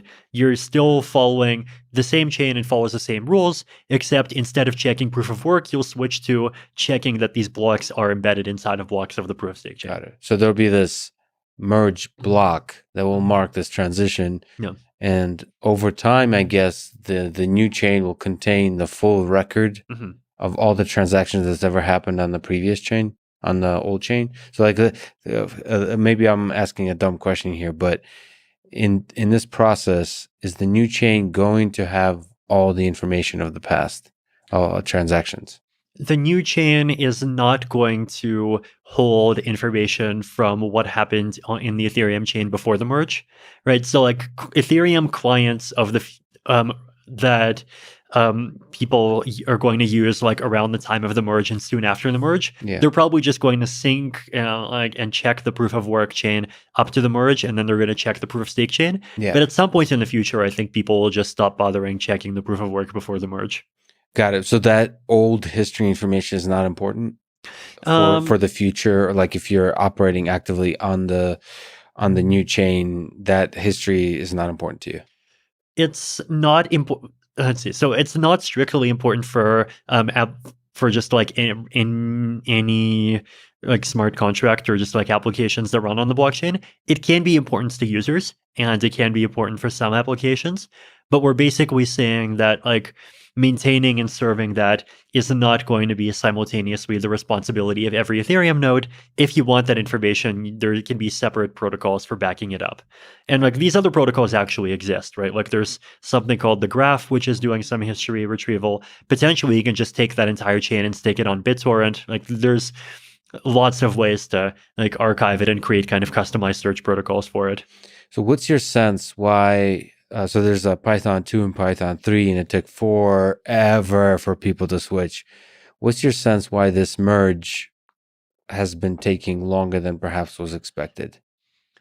I think the biggest reason is just we've been underestimating the technical complexity. There's a lot of technical complexity in making a successful proof of stake chain. There's a lot of technical complexity in actually figuring out the transition process. There's So that's bigger than social complexity. So it's the technical complexity, you would say, is the bigger reason for the any delays than the social complexity. I actually think so. I think we've been very fortunate to not have too much social complexity around the merge. So not much drama. No, I think the biggest part of the reason is just because we have been talking about proof of stake and sharding as being part of the roadmap since almost the very beginning of the project, right? Yes. Like the very first proof of stake blog post is from January 2014, which was 2 months after the project started, and like maybe even a day after the announcement. So it was proof of stake was not something that we kind of put on anybody by surprise. And then when the DAO fork happened and the people on the ETC side split off, I think it also just happens that a lot of the people that were not willing to stomach the DAO fork and then join the ETC side, they were the more Bitcoiny types, and the more Bitcoiny types do also tends to like proof of work more. And so like that also sort of ended up, sort of like purifying the communities on both sides, I guess. So Ethereum Classic is not switching to proof of stake, and they're happy with their setup. And by the time that it came to the Beacon chain launching, and now I think the community is very strongly in favor of the proof of stake switch. But let me ask the question that no engineer wants to hear, which is the question of timeline. When do you think the merge will happen? Do you have a sense it might happen this year? Do you have a sense it might be pushed towards next year, 2022, or even beyond? I think early 2022 is like the most realistic. There's definitely still like an optimistic case of it happening this year, but like the realistic thing to count on is definitely the early part of very early part of next year. Is there specific things that stand out to you that are like they'll make you feel good about progress if you see it happening? So the thing that we had last month is we had this online hackathon called Rayonism, where basically a bunch of the different client developers that are going to be part of the transition hacked together some test nets of the post-merge Ethereum chain. So these were only test nets of what would happen after the merge. They were not test nets of the transition itself. So the thing that people are working on now actually is the transition. So having a full specification of both the transition and post-transition. I mean, we have specifications now, but realistically, they'll probably needs to have a couple of changes and have things that continue to be ironed out, and then have a test net that does both the transition and the post-transition. And then, once you have a test network, then you just have to do a lot of testing and audit it, and then do some runs on not just a specialized test network, but on, say, an existing test network like Ropsten or Rinkeby that Ethereum people already significantly use. And if it works, then you can deploy the transition on mainnet. Just as a quick comment, because this is fascinating, in August of last year, there was this Madala. I believe it's pronounced Medasha. It's a South American subway station. I forget where. But spelled with two L's. Yeah, because that's that's how Spanish works, right? Like the two L's have Madasha. Yeah. Okay, cool. Anyway, but I read about it in middle of August 14th. There was an incident on that testnet. How does this process work? Like, what do you learn from those kinds of incidents when stuff goes wrong in the test process? I think that incident was that there was a consensus failure of some kind, as I remember. Basically just different clients interpreting things in different ways, and then one of them getting kicked off the network. And then it had ended up taking a while to actually get everyone to get back online. A big part of the reason why it took weeks to resolve, right, is because it's on a test network, like the coins are valueless, and so there's not really this big push of any kind for people to actually, go and download a new client so they can start participating again. Mhm. And so, it definitely took a while until the chain started finalizing again. And then also, like there was, I think, another round of just not finalizing in October, as I remember. There were definitely things that we learned. Like there were a lot of things, especially that client developers just learned about, like optimization and how to build their clients in a way that they can process things efficiently. There's a lot that we learned from just like seeing the full life cycle of what happens when more than a third of the validators go offline and then finalization stops, and then that kind of weird, unusual state of the chain continues for a while, and then eventually everyone who is not participating just gets enough of their stake. Like we don't use the word slashed, we use the word leaked for this, but like basically also burned until the people who are participating go back up to 2/3, and then the chain goes back to finalizing. So just seeing all of those edge cases play out live, I think actually helped a lot and probably helped to really contribute to making us feel better about mainnet. I mean, there's also an incident just recently in April 24th of 2021 where this was on Beacon, I guess. There was a bug discovered in the software client Prism that prevented roughly 70% of validators on the network from producing blocks. I mean, maybe you can comment on what happened, but broadly, like the big picture, what kind of stuff are you worried about in terms of problems that might arise? Are we talking about small bugs? Are we talking about like emergent unexpected social bugs? What are the things that worry you about the future of Ethereum that you want to make sure you construct mechanisms that prevent those things from happening? So one of the lucky things there was that this particular bug only prevented proposals of blocks. It did not prevent attestations, right? So attestations is just a mechanism for voting on blocks.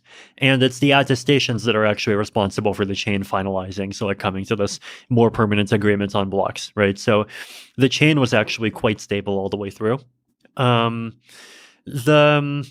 think the thing that we generally learn from these experiences is just how valuable it is to have this multi-client network, right? So this is one of these areas where I think Ethereum distinguishes itself from like Bitcoin, for example, right? That in Ethereum we don't have one single client that everyone just runs, right? There's multiple implementations of the protocol, and these multiple implementations, they all process and verify the blocks that each other can, verify, right? So they all speak the same language.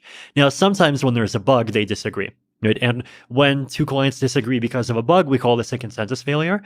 And consensus failures are pretty serious, right? And when you have client monoculture like Bitcoin does, then like it's more rare to have consensus failures, though you still have them, actually. Bitcoin had a consensus failure between two different versions of the same client back in 2013, but they're less likely to happen. But the interesting thing is that the multi-client architecture has actually, I think, saved Ethereum much more than it's hurt it. So even in this most recent incident, right, like Prism was not producing blocks, but all the other clients were still producing blocks. There's four others, right? Yes, it's Prism, Nimbus, Teku, and the Lighthouse. And then also Ethereum back in 2016 had this fun event that we call the Shanghai DOS attacks. They're called that because the attacks started right on the first day of our annual conference at DEF CON that happens to be in Shanghai that year. So what happened basically was that someone came up with a way to create blocks that were very slow for one client to process, but not the other client. So at that time, there were basically two Ethereum clients. They were called Geth and Parity. Right now, I think the top three ones are Geth, Nethermind, and Besu. But what happened as a result of us having two clients is that the attacker was just not able to come up with blocks that both clients were completely failing at processing. And so a lot of the miners and a lot of network participants, they just kept on switching between the two implementations depending on which one worked. And that actually really helped the the chain kind of survived through that month of attacks as the attacker just like kept on hammering at our system and identifying all of the weaknesses and just like forcing our clients to do this, rapid sprint of just like optimizing the hell out of everything and make sure there aren't any of those DOS blocks or DOS bugs remaining. So that was another example. And then like as a counter example, so like something that also shows the point from the other side. Bitcoin had this bug in 2010, right? The balance overflow bug. Basically, someone created a transaction that had two outputs, and those outputs were both of a few billion Bitcoin, so like about 2 to the power of 63 satoshis. Mm-hmm. And then if you add those numbers together, you go above 2 to the power of 64. And of course, computers like once you go above 2 to the power of 64, you wrap around, and so the Bitcoin nodes thought that there was enough money to pay for the transaction because it was asking for, let's say, like a billion satoshis or something, but actually it was asking for 2 to the power of 64 plus a billion. And so, the attacker just managed to create like billions of Bitcoin out of thin air. And this was not only discovered and fixed after something like 12 hours.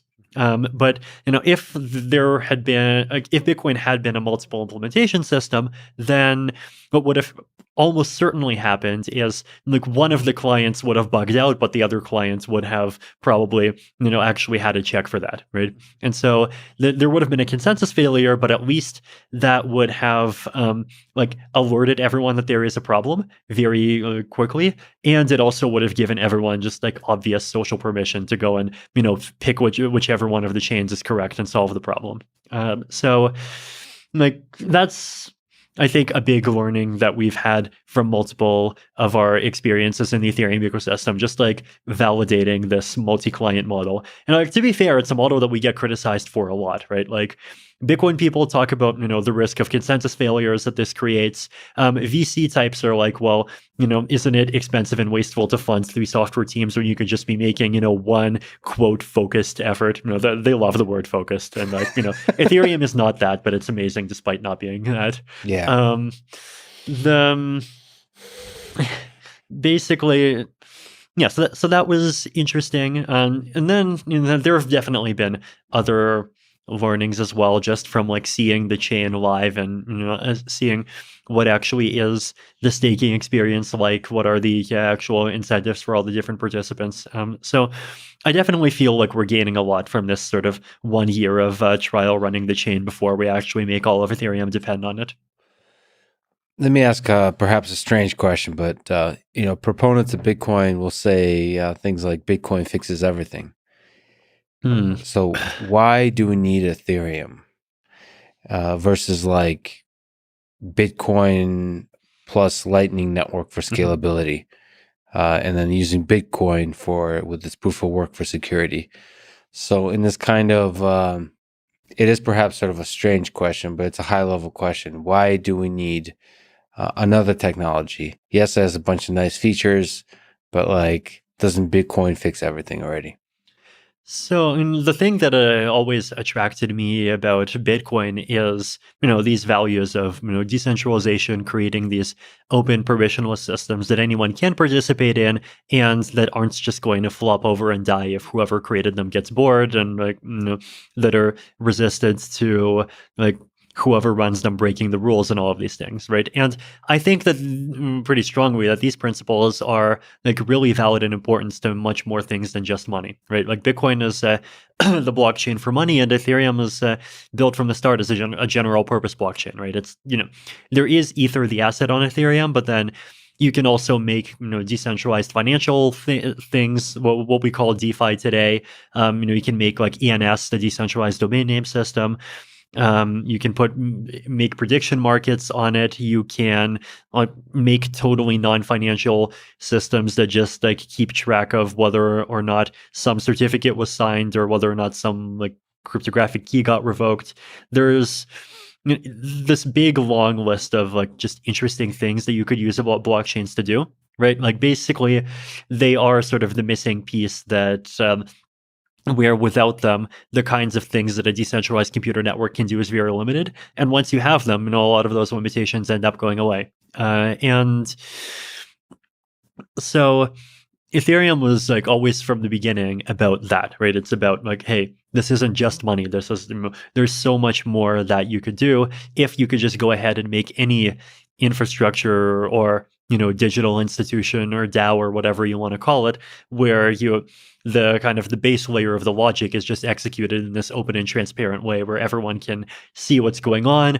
Or, if you like your zero knowledge proofs, at least everyone can see proofs that prove to you that what's going on follows the rules. And you don't need to like just constantly keep trusting centralized actors. And hence the smart contracts exactly as being a sort of a core technology as part of Ethereum. Yes, exactly. Smart contracts, the computer programs that are running on Ethereum, they are like the core of what makes Ethereum general purpose. Yeah. So I do think that, there's a lot more wrong with the world than just money, right? Like, I'm not one of these people who thinks that, if you get rid of fiat currency and you replace it with cryptocurrency, then suddenly wars are going to go away, right? Because, like, first of all, like seigniorage revenue is only a small portion of government revenue, right? It's like, 5-10%, something like that. Second of all, like, if you are the sort of this is one of the things I don't even get about their philosophy. Like, let's say you're the sort of person who is an extreme and very distrusting libertarian, and you think that these governments are terrible, right? Like, we know today that governments fund a combination of things like welfare and things like the military that goes and like bombs people in Afghanistan, right? And the question you have to ask is like, okay, you with your new, magic newfangled cyber currency that takes over the world, take away the government's ability to have seigniorage revenue, and so you reduce the government's revenue by 10%. If the government is that evil, which portion of its expenses is it going to take that 10% from? Is it going to stop the bombing people in Afghanistan, or is it going to cut welfare? If you think it's the first, you have a very optimistic view of the government, right? Yeah. So that's, I guess, my perspective on like why the whole we're going to save the world and create peace by like denying governments the right to stealth taxation kind of perspective doesn't really make much sense for me. And I do think that there is real value that comes from a decentralized and open currency, like just the fact that there is a financial infrastructure that anyone in the world can go ahead and use, right? Like it's that's something that can easily be a big boon for people, right? There's a lot of places where the currency is much less stable than the dollar, and these people, like, they don't like, well, if they use Bitcoin, their only option is to get Bitcoins, right? Which are also pretty volatile. If they use Ethereum, then they can get Ether, but then they can also get stable coins, right? And you might think that oh, you're not being ideologically pure. Now you're giving them stable coins which are mirroring dollars, and obviously dollars are going to collapse too. But the reality is that dollars are vastly more stable than the Venezuelan bolivar. So, like, there are really meaningful and beneficial things that you can give to people by having a global and open financial system. But I think if you want to actually do that, like, you have to have much more than just a currency, right? And then if you want to go beyond financial things, then you have to obviously have much more than a currency, and then you also have to actually take scalability seriously, because non-financial applications, like, nobody's going to pay $5 a transaction for them. Can we return to dogs?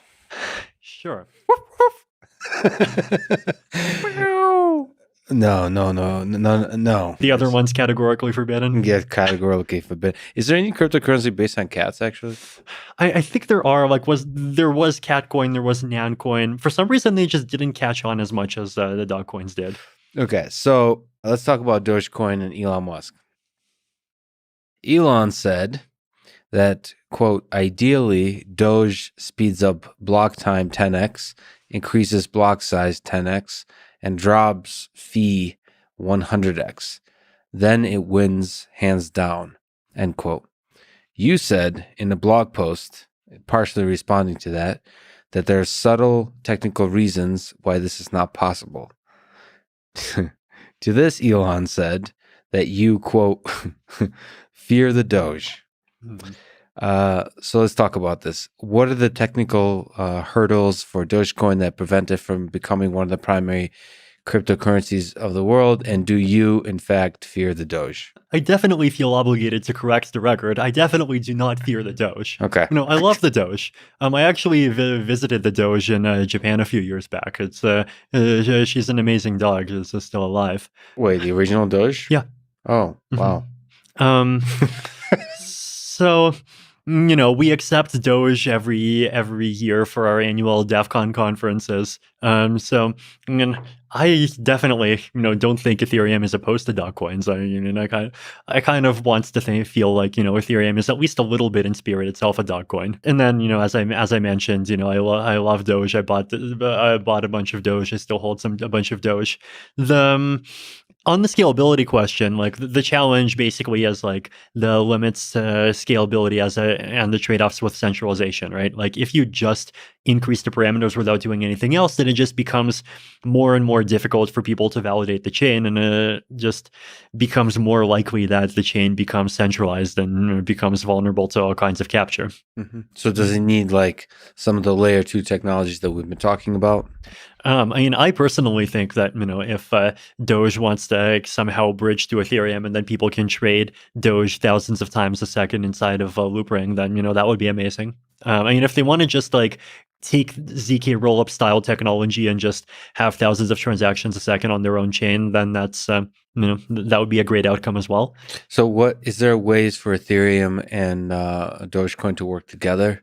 So, okay, so there's a power behind a person like Elon Musk pushing the development of a cryptocurrency. Mm-hmm. Is there ways to leverage that power and that momentum to improve Ethereum, to improve some of the sort of cryptocurrencies that are already technologically advanced and pushing forward that kind of technology? I definitely think there's room for...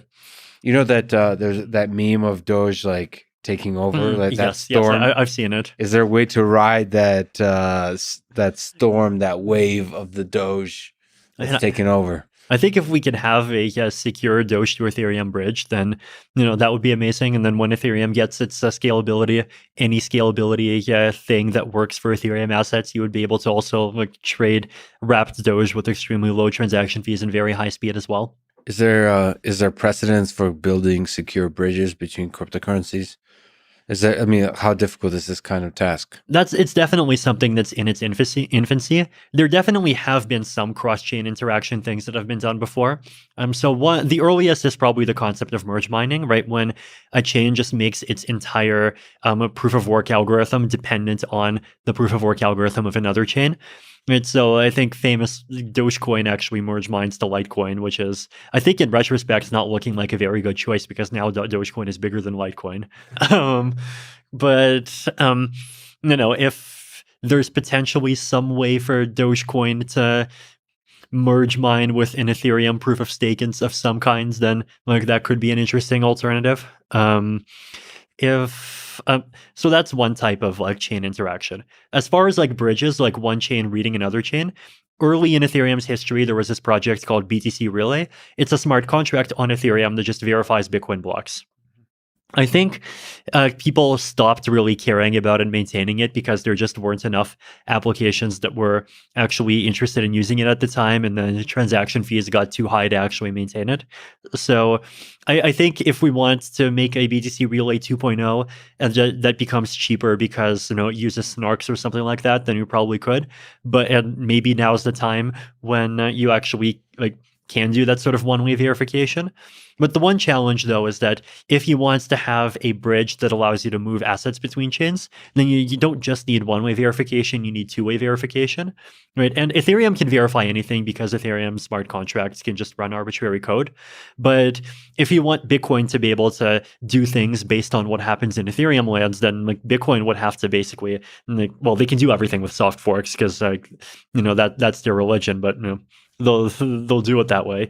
And if Doge wants to make a fork where that allows for like two-way transferability with Ethereum, then they could. I think that would be a lovely collaboration to make if there's interest. I think there might actually even be some multi-sig funds that has some funding. It's just a bounty for someone to make a bridge between the two. Oh, could you maybe try to psychoanalyze Elon Musk for a brief second? So, what are your thoughts about Tesla and Elon Musk's journey through the cryptocurrency world? So, first with Bitcoin and then with Dogecoin. So, holding a large amount of Bitcoin, and I believe, at least considering the acquiring and holding a large amount of Dogecoin. Positives, negatives. What do you think the future for Tesla and SpaceX in the cryptocurrency space looks like? Do you think they'll consider Ethereum? Hmm. I'm sure that if they stay in the cryptocurrency ecosystem at all, then they have to at some point. Right? Like, Yeah. Bitcoin number one, Dogecoin number. I mean, come on, it deserves to be number three, and then or number two, and then Ethereum can be whatever that other number is. But the Well, if Ethereum only becomes a dog coin somehow, maybe change the logo to incorporate a dog of some sort, almost like Doge, like sneaking behind. Oh, that would be fascinating. For when the merge happens. And I think like Elon, you definitely, I think you would make a mistake if you were to kind of ascribe too much like sophisticated malevolent or any like deep intentionality to the whole process. I think like he's just a human being and he likes dogs, just like I like dogs. Yeah, right? that is. I think that is literally the reasoning behind the whole Dogecoin thing. There's some aspect to which, I mean, the guy helped launch a car into space, right? Like you could ask, like, what is the purpose of that? I think the purpose of that is fun. I think he truly is more and more, especially lately, embodying the whole idea that the most entertaining outcome is the most likely, and he's fully embracing the most entertaining outcome. And in many ways, Dogecoin is the most entertaining cryptocurrency. As cryptocurrency becomes more and more impactful in the world, people are getting more and more serious about it. And so he's selecting the cryptocurrency that is the least serious and the most fun. And there's something to that, like coupling fun with technological sophistication, and somehow figuring out a way to do that. Absolutely. To do that well. And I want the world to be fun. I think the world being fun is great. Okay, let me ask about a couple out of the technologies, if it's okay. Sure. What are your thoughts about Chainlink and hybrid smart contracts that utilize off-chain external data sources? And I think it's definitely necessary for smart contracts that do a lot of things to use off-chain data of some kind, right? Like if you want to have a stable coin, you need a price oracle so you know what price you're targeting. If you want to have some fancy, crop insurance gadget, like I think EtherRisk has been doing a lot of good work with that. I think it was either Kenya or Sri Lanka or both. Like they're making a lot of good progress in some of those places. Like you need some kind of oracle to tell you, did it actually rain in this particular area? If you want to have like assets that mirror other financial assets, you need an oracle. If you want to have a prediction market, you need an oracle. And so projects that provide oracles are definitely really important. I mean, there are definitely different kinds of use cases. Like Augur is more about events, and the Augur Oracle is designed, like I think, differently from Chainlink. Right, like Chainlink emphasizes the whole, like we have a fast automated thing that just like gives you data quickly. Whereas Augur is more, we don't give a crap about speed. And look, we don't need to give a crap about speed because if you want to get your money out on a prediction market where in reality it's resolved, you can probably just sell your coins for 99 cents anyway. So I mean, I think Chainlink is definitely like taking a good and like important part of the Oracle design space, and I'm definitely happy that there's like that project taking the task on. I mean, at the same time, I do think that their frog army on Twitter can get a bit intense at times. But the frog army, is there a way to incorporate sort of Oracle network type of ideas into Ethereum? I personally would prefer the Ethereum base layer. Like, stay away from trying to provide too much functionality because, like, once you have the Ethereum base layer making a claim about, like, say, the US dollar to Ethereum price, like, and at some sense, you're basically saying that like Ethereum as a base platform starts making what could be geopolitical statements, Right. right? Like for example, imagine if there was some, civil war and the U.S. split up, and you had two currencies that both claims to be the U.S. dollar. Well, Ethereum would have to pick one for the sake of everyone who's already using that oracle. So, does that mean that the blockchain would be like taking a position in this big mega political debate? So I think, like for just those kinds of reasons, I would personally prefer Ethereum itself to be more of this sort of pure platform that just analyzes transactions just mathematically using deterministic consensus rules, and then if you need the oracles, that can be layer twos. Mm-hmm. Like I think Ethereum benefits from not trying to do everything at layer one and having this like very robust layer two ecosystem where you have all these projects doing interesting things. Yeah, focus on the basic technology, avoid the politics. Gotcha. Let me ask a bit of a human question. Charles Hoskinson, someone you've worked with in the early days of Ethereum, there appears, to my outsider view, to have been a bit of a falling out. Is there a positive, inspiring human story to be told about why you two parted ways? I kind of want to let the various books about Ethereum speak for themselves. But I feel like, since that time, I think, Charles has clearly progressed and matured in a lot of ways. And people who follow Charles closely have definitely told me that, like 2021 Charles is very different from 2014 Charles. And I'm sure 2021 Vitalik is much different from 2014 Vitalik as well.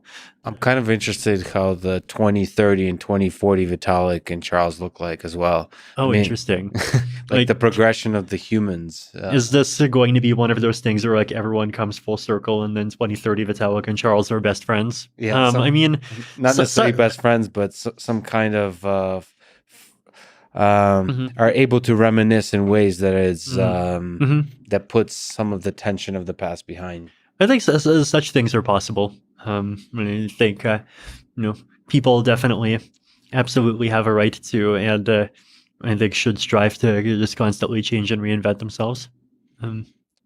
Is there something you could say about your thoughts about the Cardano project that Charles Hoskinson leads? They've worked on some interesting ideas that mirror some of the ideas in Ethereum, proof of stake, working on smart contracts and all those kinds of things. Is there something, again, positive, inspiring that you could say?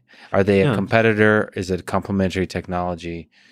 It's there's definitely interesting ideas in there. I do think Cardano takes a bit of a different approach than Ethereum in that they really emphasize having these big academic proofs for everything, whereas Ethereum tends to be more okay with heuristic arguments, and in part because it's just trying to do more faster.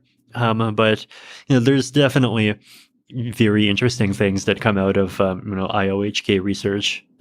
So can you comment on that kind of idea? I, as sort of having a foot in research, enjoy Charles's kind of emphasis on papers and like deep academic rigor.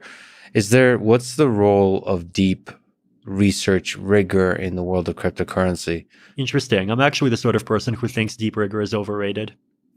The reason why I think deep rigor is overrated is because I think like the in terms of like why protocols fail, I think the number of failures that are outside the model is even more important, is like bigger and more important than the failures that are inside the model. Right. So like if you take selfish mining, for example, like that original discovery from 2013 that showed how Bitcoin does, like, even if it has a 50% fault tolerance, assuming everyone's honest, it only has a 0 to 33% fault tolerance depending on your network model if you assume rational actors. And like to me, that was a great example of like an outside the model failure, right? Because traditional consensus research, just up until or before the blockchain days, did not think about like incentivization much, right? Like there was a little bit of thought about incentivization. There's like a couple of papers on the Byzantine altruist rational model, but it wasn't that deep. It was mostly operating under the assumption that we're going to make consensus between 15 participants, and these are institutions. And if something goes wrong, then, if it was, we can figure out whether or not it was deliberate offline. And if they did something evil, we can sue them. Whereas, in the crypto world, you can't do that, right? And so, like, that whole discovery basically arose just because, like, the model of traditional consensus research just like didn't cover those possibilities. And then once you go out of that model, those other issues do exist, right? But then at the same time, like there definitely are protocols that turn out to be that do have failures inside the model. Like, this reminds me of the time when I think I found a bug in a proposed consensus implementation from either BitShares or EOS. This happened around the end of 2017. So that was definitely inside the model, because like they had a very clear idea of what they were trying to achieve. They had a very clear description, and like there's a very clear mathematical argument for why the description doesn't lead to what they're trying to achieve. But like ultimately, what you're trying to achieve can never be fully described in formal language, right? Like I think this is the big discovery of the AI safety people, for example, right? Like just having a specification of what you want is an insanely hard problem. And like the more powerful the optimizer that you're giving the instructions to, the more you have to be careful. And so, I think there are kind of these two sides. And then the other thing is that a lot of the academic approach ends up like basically optimizing for other people inside of the academic system.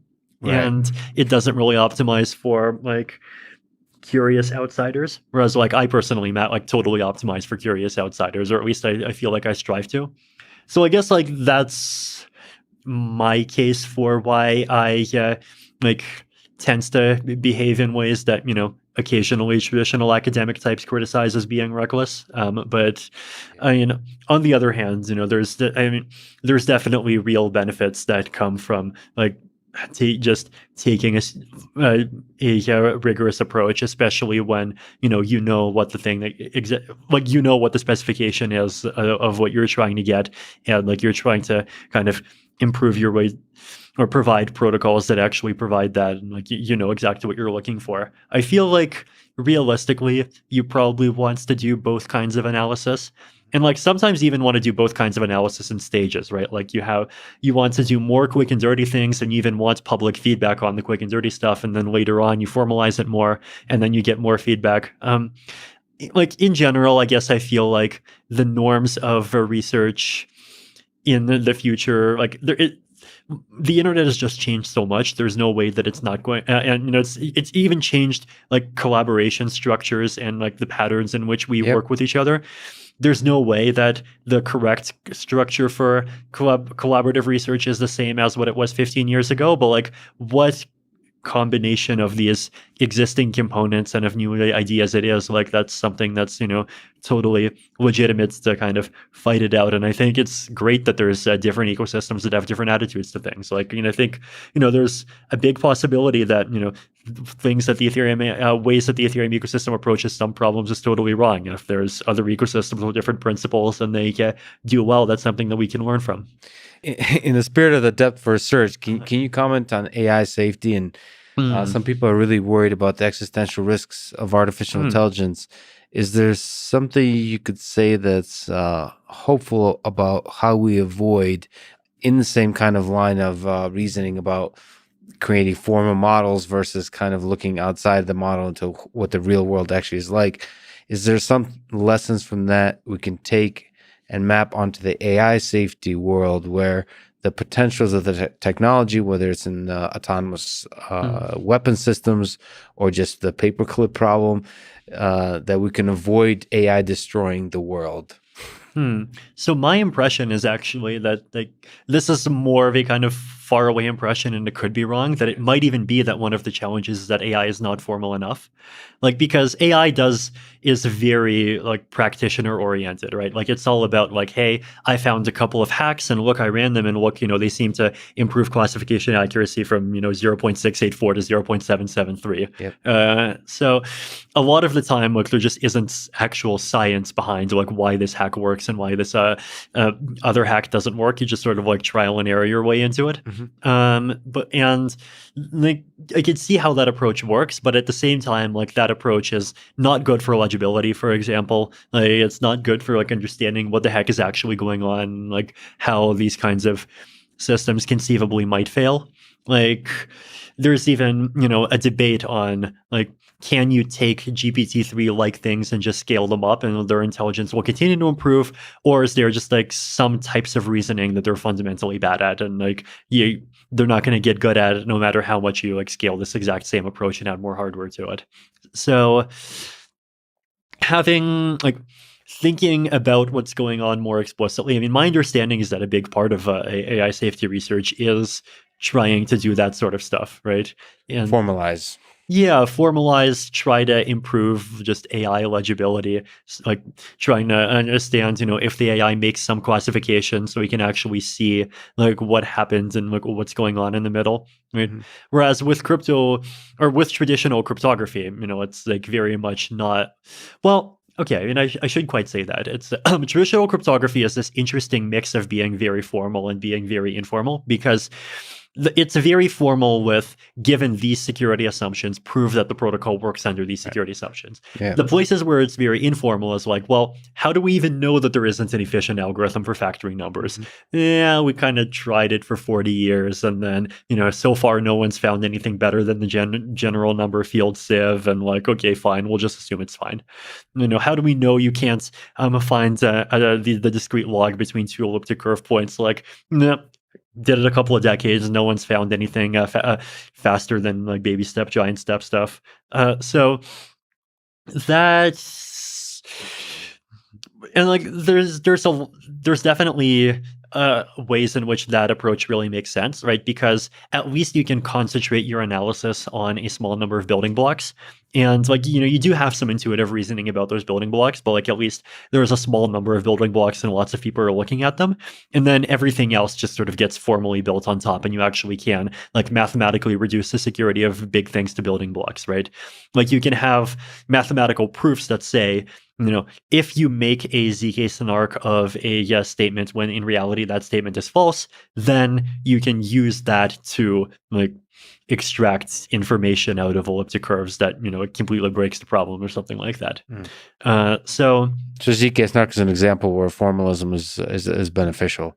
Absolutely, yeah. And so maybe you can have the same kind of stuff in the AI safety within AI systems that you can get a hold of some kind of aspect of the systems that you can control, right? Provably. Yeah. And then in blockchains and cryptocurrency, I think the one area where consensus like mechanisms is still more an art than a science is that these aren't just like technological systems; they're crypto-economic systems, right? And they make assumptions about people, and which assumptions you can make about people is not something that you can prove with math. Right. The even just the basic 51%. Exactly. People are honest. Yeah. Can you trust the 51%? If you can't trust the 51%, can you trust the other 49% to be able to coordinate on like making their own fork? What will happen to coin prices? Like how do people as like human beings react to these events? Like there's all of these assumptions. Yeah. But no, at the same time, look, if you can write down the assumptions, then you can like do formal things with them. I almost forgot to ask you about one of the most exciting aspects of Ethereum. I mean, it's non-technical. I think it's a societal, it's social, which is NFTs. So, what do you think? What do you think about the explosion of NFTs in the recent months, especially in the art world and beyond? And what does the future look like? So this is maybe the social impact on the world, on the individual creators of all kinds. Like, is that something you've actually expected to see, NFTs having this kind of impact? And beyond, what do you think will happen in the digital space with NFTs, in virtual reality, in gaming, all those kinds of things? I was definitely surprised by like NFTs in particular. Like I even actually I think might be on record somewhere on some tech conference panel. Like they were asking, it was one of those overrated or underrated sections, and I asked about NFTs, and I thought, hey, and I said like, hey, I think NFTs are overrated. Yeah. And in retrospect, that turned out to be quite wrong.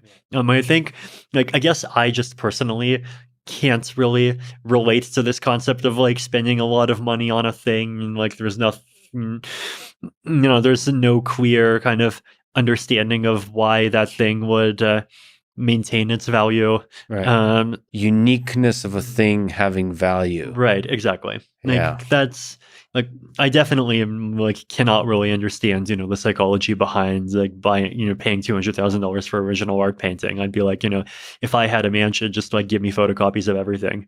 And you can hang 3 photocopies of the Mona Lisa. Actually, why would I even have the Mona Lisa? I think I'd probably just have some Nyan cats or something. That's one thing where mathematics or theoretical computer science cannot formalize why the heck NFTs are valuable at all. Exactly. But the thing that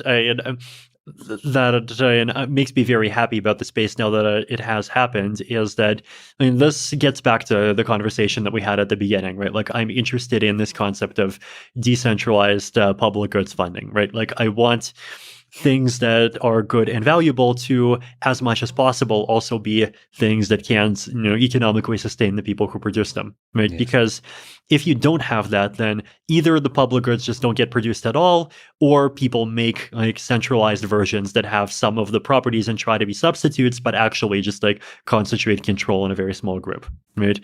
And both of those things are not very nice. So the nice thing about NFTs would be, well, if you're an artist and you can just mint NFTs and this is a source of revenue, then great, that's another stream of revenue for, creative work that often does still get underfunded, and that's amazing. Okay, let me ask you a weird question. We talk about Craig Wright a little bit, but a lot of people write to me. One of 2 emails. One email is calling any coin outside of Bitcoin a scam, and then the other email is saying my favorite coin is the best coin. It's going to save the world, whatever that coin is. And so I sit back and I look. I have no idea. I try to figure out the humans that I trust in this space, just basic human qualities. But do you think some coins are scams? Do you think some coins, maybe another way to ask it, are scammier than other coins? How are people that are looking outside of the space where there's all of these cryptocurrencies supposed to figure out what is a scam and not, or how to use the right kind of language when talking about them? Because there's the harshness of the language from the Bitcoin maximalist that doesn't just say everything's a scam, including Ethereum, but they use terms like shitcoin that says it's not only a scam, it's a waste of time. I mean, every word you can use, they say that. That's very harsh. And then some people are just apply the word scam much more conservatively and just refer to coins that legitimately are trying to scam people out of their money as scams. So what do we do with this word scam? Should it ever be applied to coins? And is it a binary thing, or is it a gray area? I think it's definitely a gray area. There's definitely things that are really and actually scams. BitConnect would be one example of something that's way on the scam spectrum. Did you see their 2017 promotional video, by the way? Of BitConnect? Yeah. Hey, what's up, BitConnect? It was this 3-minute, 48-second video that was just of this guy making this totally crazy rant, and it was at some conference in Vietnam where they were, of course, trying to convince a whole bunch of people to buy this coin, and they had these claims about how it would go up in value. Yeah. That was definitely the peak of these pure completely scammy coins, and that was definitely really terrible. And I feel like we have less, despite cryptocurrency as a whole being bigger, we actually have quite a bit less of that now. But then, of course, there's this spectrum of things that are not completely scams, and then things that are not scams and that are technically totally fine projects, but where their community is just incredibly sketchy, and then all the way to things that are where the community is nice, but maybe the project is just fundamentally incapable of achieving what it's trying to do, and the community doesn't realize, and then really good projects, right? So, if you want to go a step if that's 100% scam, then like, what would I call like say 80% scam? Well, like Bitcoin SV is one example. This is Craig Wright's fork of Bitcoin. Like theoretically, it's a blockchain, right? It's a fork of Bitcoin. It has 512 megabyte blocks. If you really wanted to, you could use the blockchain. It satisfies the properties that you can send transactions onto it. You can probably use it as a backup to store your files if you really wanted to, just because it has so much space. It might fail, but like but at the same time, like, as we basically said, like Craig Wright is a scammer, and like half the community is just totally batshit insane. So the humans of a particular cryptocurrency is what makes for a scam, and not like the humans at the top that have a voice, right, guiding the community. Yeah, like I think, in the case of BSV, like the humans, they make just completely wrong and just obviously wrong claims about like what BSV is capable of accomplishing and like what it conceivably could accomplish. And like there's just a lot of aspects of it that make it feel like a money grab. So that's one example. And then, you gotta go a bit further, and then, you have like the Trons of the world.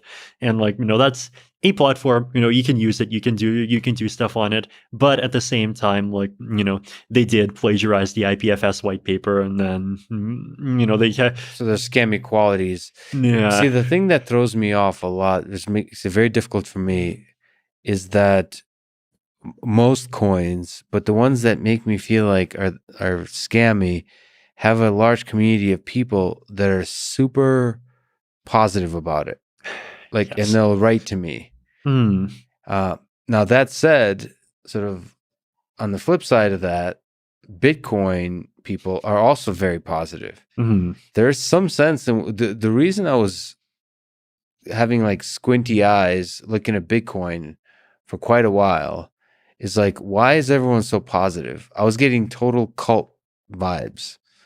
Like the ideas are not grounded in truth, but are grounded in an obsession of like when you can artificially conjure up a truth, which is why I was a little bit like worried about Bitcoin. I think I've learned a lot since then, to where like I learned to separate the community from the ideas, and I think Bitcoin is a revolutionary idea on many fronts, but still a community that's like dogmatically excited about something, whatever that is, makes me skeptical. Maybe it's just like my upbringing, but when everybody's really excited about something, it makes me skeptical. And but it also makes me difficult to decide what is a scam or not, because some of the most exciting ideas in this world have a community of people who are excited about it, right? Because it's, I don't know. I think space exploration is super exciting, and there's people, I know a lot of them, that are exceptionally excited about space exploration. Does that mean it's a scam? No.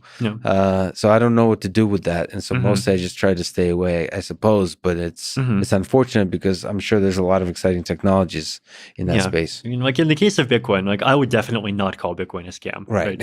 That's again. Right. I would also not call Litecoin a scam. There's people who call Litecoin a scam because they just like say, oh, look, it has no fundamental use case, and the concept of being silver to Bitcoin's gold is just like stupid, and like milli Bitcoin is the silver to Bitcoin's gold. But at the same time, like if you have these people who just they do seem to earnestly believe this, and like they are trying to just like make Litecoin be Litecoin as best as they can, then like that's, to me, that's enough for it to not be a scam. And then, so I think the biggest gray area is definitely between like projects that are earnest, but they have just all sorts of these like different combinations of flawed qualities to them. Yeah. I mean, the ones that legitimately is a scam is when the key people that are at the head of the project are intentionally lying, and I think as long as the intent is to try to do good in the world, even if your actual implementation of that is flawed, I think that's not a scam. It could be flawed ideas, it could be wrong ideas, but it's not a scam. I'm learning to navigate this space. It's definitely a very challenging space to navigate. I mean, it's in some ways a reflection of the world at large. Yeah. And as we've said, maybe offline, that the fact that money is involved makes it a little bit more complicated. Mhm. That lives can be ruined Mhm. by the choice of technologies that are taken on. So it makes it more real, more painful, more Yeah. like elevated, the Like- impact of this. Like imagine like Mac versus PC wars if everyone who bought a MacBook had 10 Apple shares inside of it, and everyone who had a PC had 10 Microsoft shares inside of it.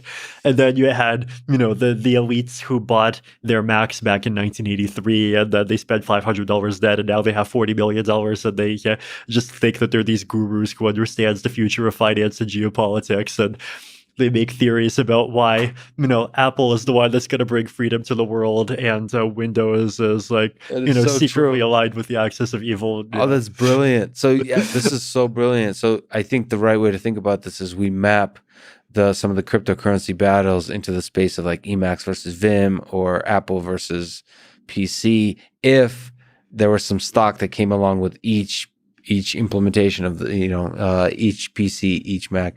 That's fascinating. This is 100% correct. 100% correct. Because then that really energizes the armies of people debating over this in a way that something without money does not. Mm-hmm. Okay, let me ask you about something really fascinating that you are also excited about, which is longevity, anti-aging. Mm-hmm. You have donated money to the Sense Foundation. So you have an interest in this whole space of lifespan research. What's your vision here? Or what do you hope to see in anti-aging and longevity research? I think I hope to see the concept of seeing your parents and grandparents die just slowly disappear from the public consciousness as an experience that happens over the course of half a century, the same way that getting lost in a city slowly disappeared over the public consciousness over the last 50 now that we have smartphones. The thing you have from Nick Bostrom, the essay pinned in your Twitter, argues that essentially that death is almost unethical. Like the fact that we don't do something about this thing that this in the essay is a dragon that keeps like murdering everybody around us, including our parents and grandparents, is like the fact that we don't try to do something aggressively about that dragon is doesn't make any sense. So you think this is a battle worth fighting, a battle for immortality or at least longevity?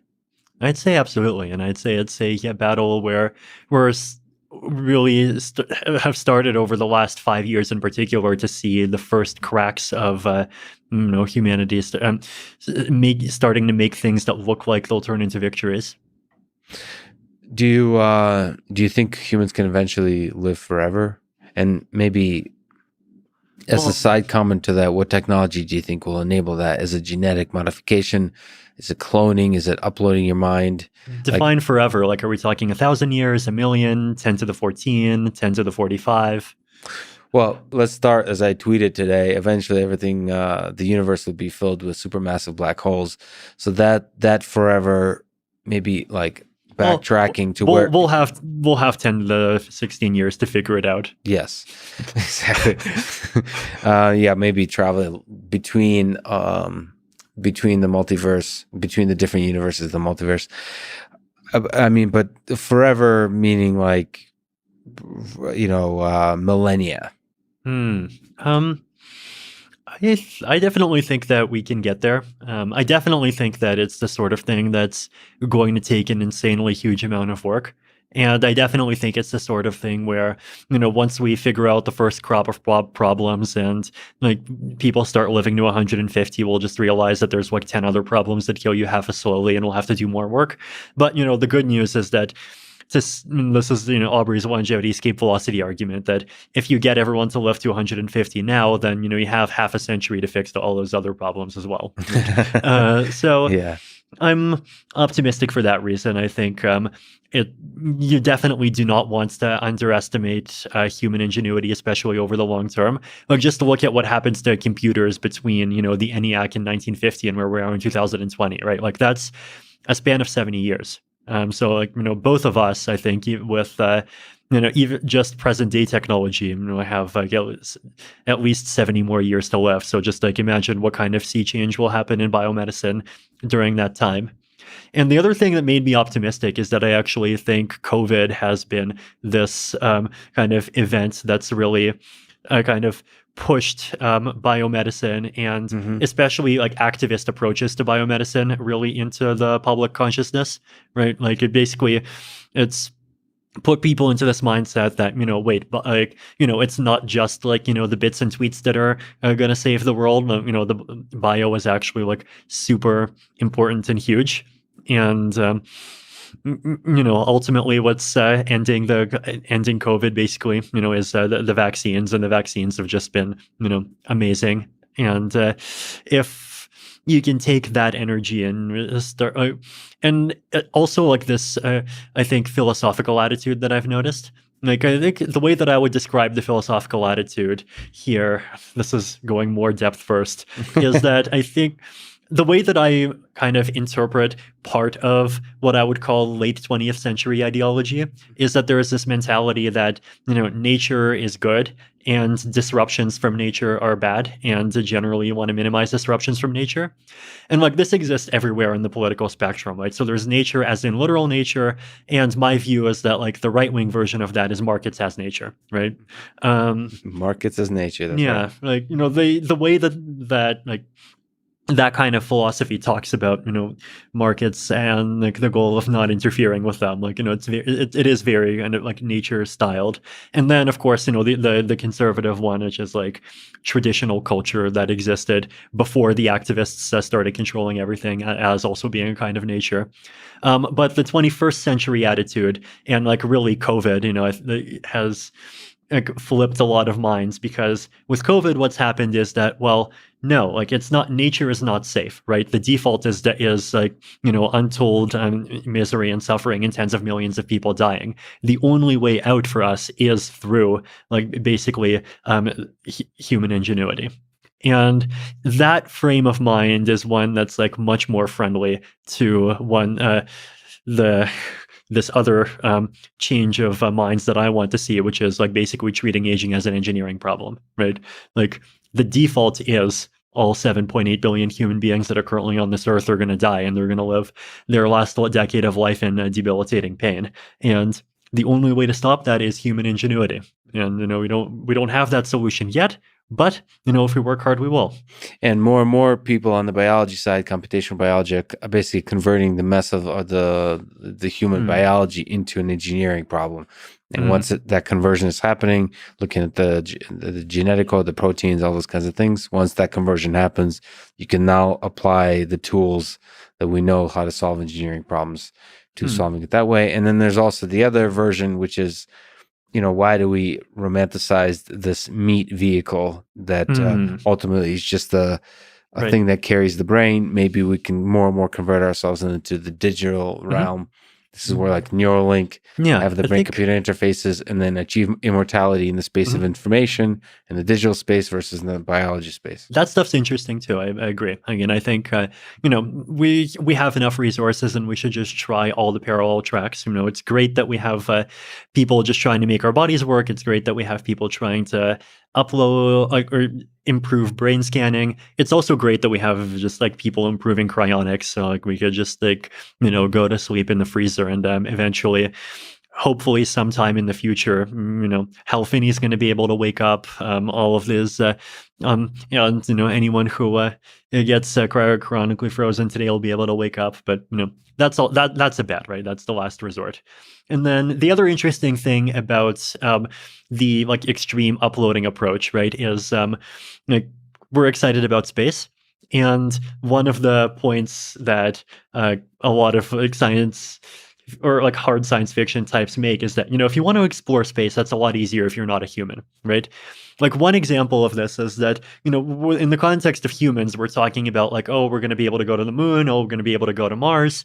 But there's this project called Starshot, I believe, right? That's basically trying to send mini spacecrafts to Alpha Centauri. And they literally believe that they're going to be able to get spacecraft over to Alpha Centauri like 4 light years away by like the 2060s. Yeah. No, I mean, by traveling close to the speed of light. Yeah, exactly. Like, so the way it works is, you have these light sails. Like, you basically take these a spacecraft and you shine a laser at it, and the laser is insanely strong, quickly accelerated at 100 Gs, or no, I think it was 10,000 Gs, until it gets to 20% the speed of light, and then it goes on your merry way, right? So, if you want to be in like personally explore the Alpha Centauri system within like 2 centuries or 1 century, then being a robot is like by far the most practical way to do it, because there's no way that a human being can survive 10,000 Gs. So, and it's definitely interesting long term, but at the same time, like, there's definitely a lot of like psychological hangups and a lot of like deep philosophy that we'll just have to grapple with. Well, I think to get there. I think what it hangs on the topic of whether we can convert consciousness into an engineering problem. So, exactly. like, is consciousness tied to our biology? Because the moment we can convert consciousness into a digital form, then we can send it with that light sail to Alpha Centauri. Until then, a robot is not carrying anything except maybe some basic knowledge like Wikipedia. It's not carrying the flame of human consciousness. I have high hopes for converting consciousness into an engineering problem.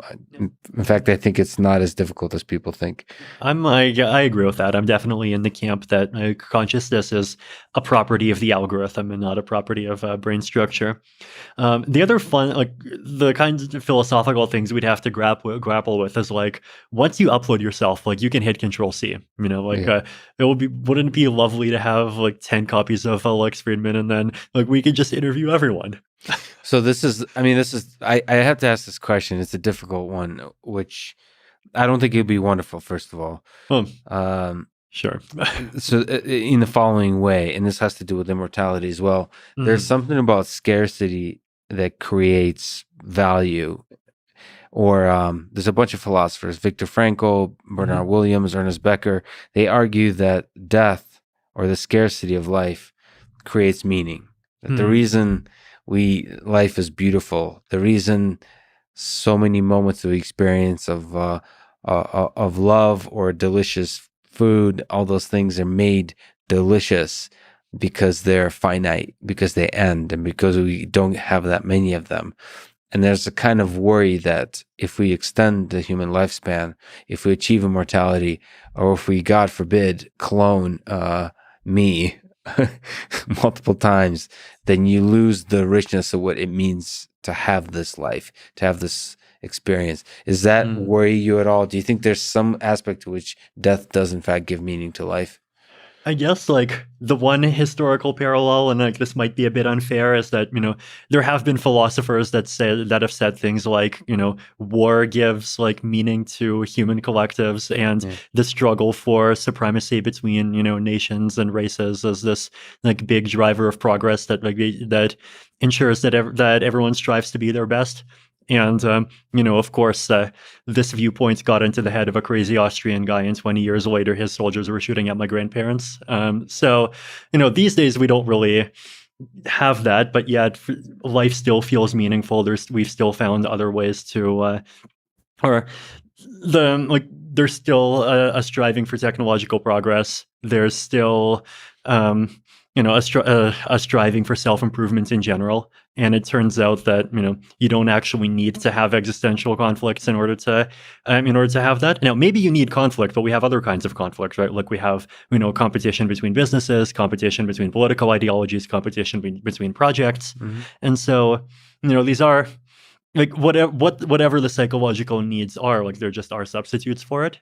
So I guess so if we, I'm trying to say, I feel like once we start living to the age of 200, then like I'm just intuitively expecting that we'll see substitutes emerge in the same way. Yeah, will create conflicts of other sorts that lead to less human suffering than Mm, wars do. Like we'll just start playing Diablo 4, 5, 6, and because you die in video games, so maybe we'll get some of the inkling of scarcity through the activities we partake in, as opposed mhm, to our own body dying. I mean, I feel shitty when like you can. I remember in Diablo 3 you can play in hardcore mode mm, where if you die in the game your character's dead, so mhm. maybe we'll get Yeah, the well, the richness of mhm. like what that we currently get from life by having like little artificial versions of So ourselves that die. interesting enough, as I've just like personally spent more time in this world, I've started realizing that there is a concept of like real finiteness that still like exists, and it might even still be a thing that provides meaning that doesn't require anyone to actually die. Mm. Like for example, like how many people from middle school or even high school or yours like do you still talk to regularly? I'm happen to be close friends with like four or Mm. five of them. Okay, well, like in my case, the answer is 0 for middle school and 2 for high But school. you're right. Right. It Like dropped exactly, it drops a close to lot, right? zero. And Yeah. so like there's a lot of these just like relationships that end up being very finite. Yeah. A person changes I feel like a person changes enough of their worldview after 25 years. Wasn't there even a study about this? Something like a person and themselves 25 years later are about as different as like two different Yeah. people or something like this. So yeah, like I mean, just like you can have conflict without bloodshed, I think you can have finiteness and even the necessary sorrows of finiteness that give meaning without like literally anyone having to end their life. And hopefully, if we do extend our life, we'll figure out ways to extend the period of time where there's neuroplasticity Yes. to where we could change our worldviews Mhm. continually throughout that time. So you can have Absolutely. these different phases of life. I thought it would be fun to hear you speak a little Russian. Ты по-русски говоришь? Да, конечно. Как твои русские корни помогли тебе? Это интересный вопрос. Что можно сказать по-русски об этом? Что можно сказать о моих русских корнях? Я, когда просто смотрю на там, другие проекты, другие люди в блокчейновой индустрии, иногда, когда я смотрю на просто на то, что там русские люди делают, то, что там другие люди делают, я там могу иногда чувствовать, что там вот эти вот люди, которые русские, там есть что-то, что чувствуется похоже ко мне, но я не знаю, как объяснить это. Do you think there's so for people who don't speak Russian that Vitalik said that there is something to the spirit of the people that are Russian that are working in the cryptocurrency world Mhm. that is a little bit different and it's something that connects to some kind of aspect of your own self, some kind of roots there. It's kind of interesting. Do you think that there's does it make you sad that there's these two different worlds that are sort of in part disconnected by language? And I'm sure the same could be the case with China and other parts of the world, Mhm. where the language slows the transmission of the beauty of the culture in a certain kind of way where you can't truly collaborate. Mhm. Like you can all speak English, so you're collaborating on maybe a technical level, but you're not collaborating on the level of like some deep human connection. Do you see that being able to speak both languages? There's definitely benefits, I think, to be able to like speak multiple languages, and like once you can, right? Like you discover that like even your mindset changes while you're speaking in one Yes. language versus the other. Like people have told me this. Like when I speak Russian, I sound more like I guess like to the point and pragmatic. When I speak Chinese, I sound more cute. When I speak English, I'm something else. I guess.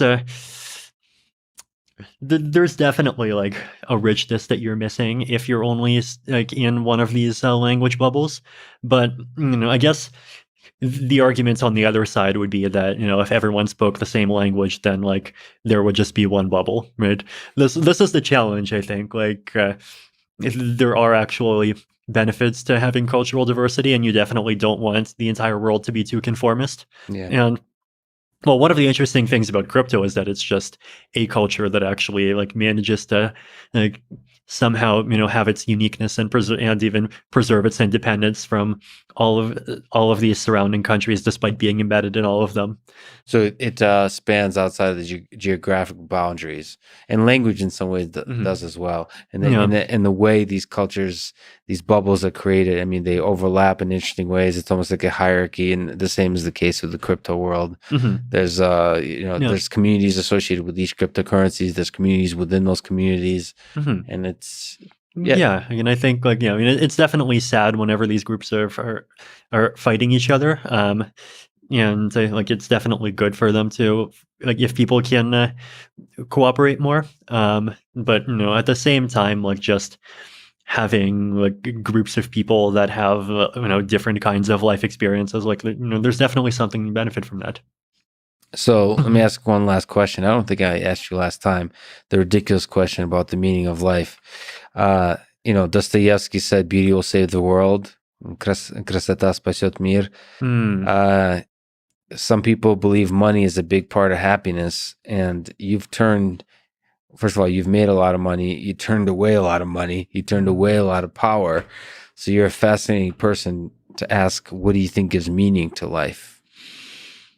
The thing that I've realized with money as I have experienced both having a little of it and having a lot of it is that the benefit of like you can get the most out of money if you think of it not as something that like lets you do and have more things, but as something that lets you worry about fewer things.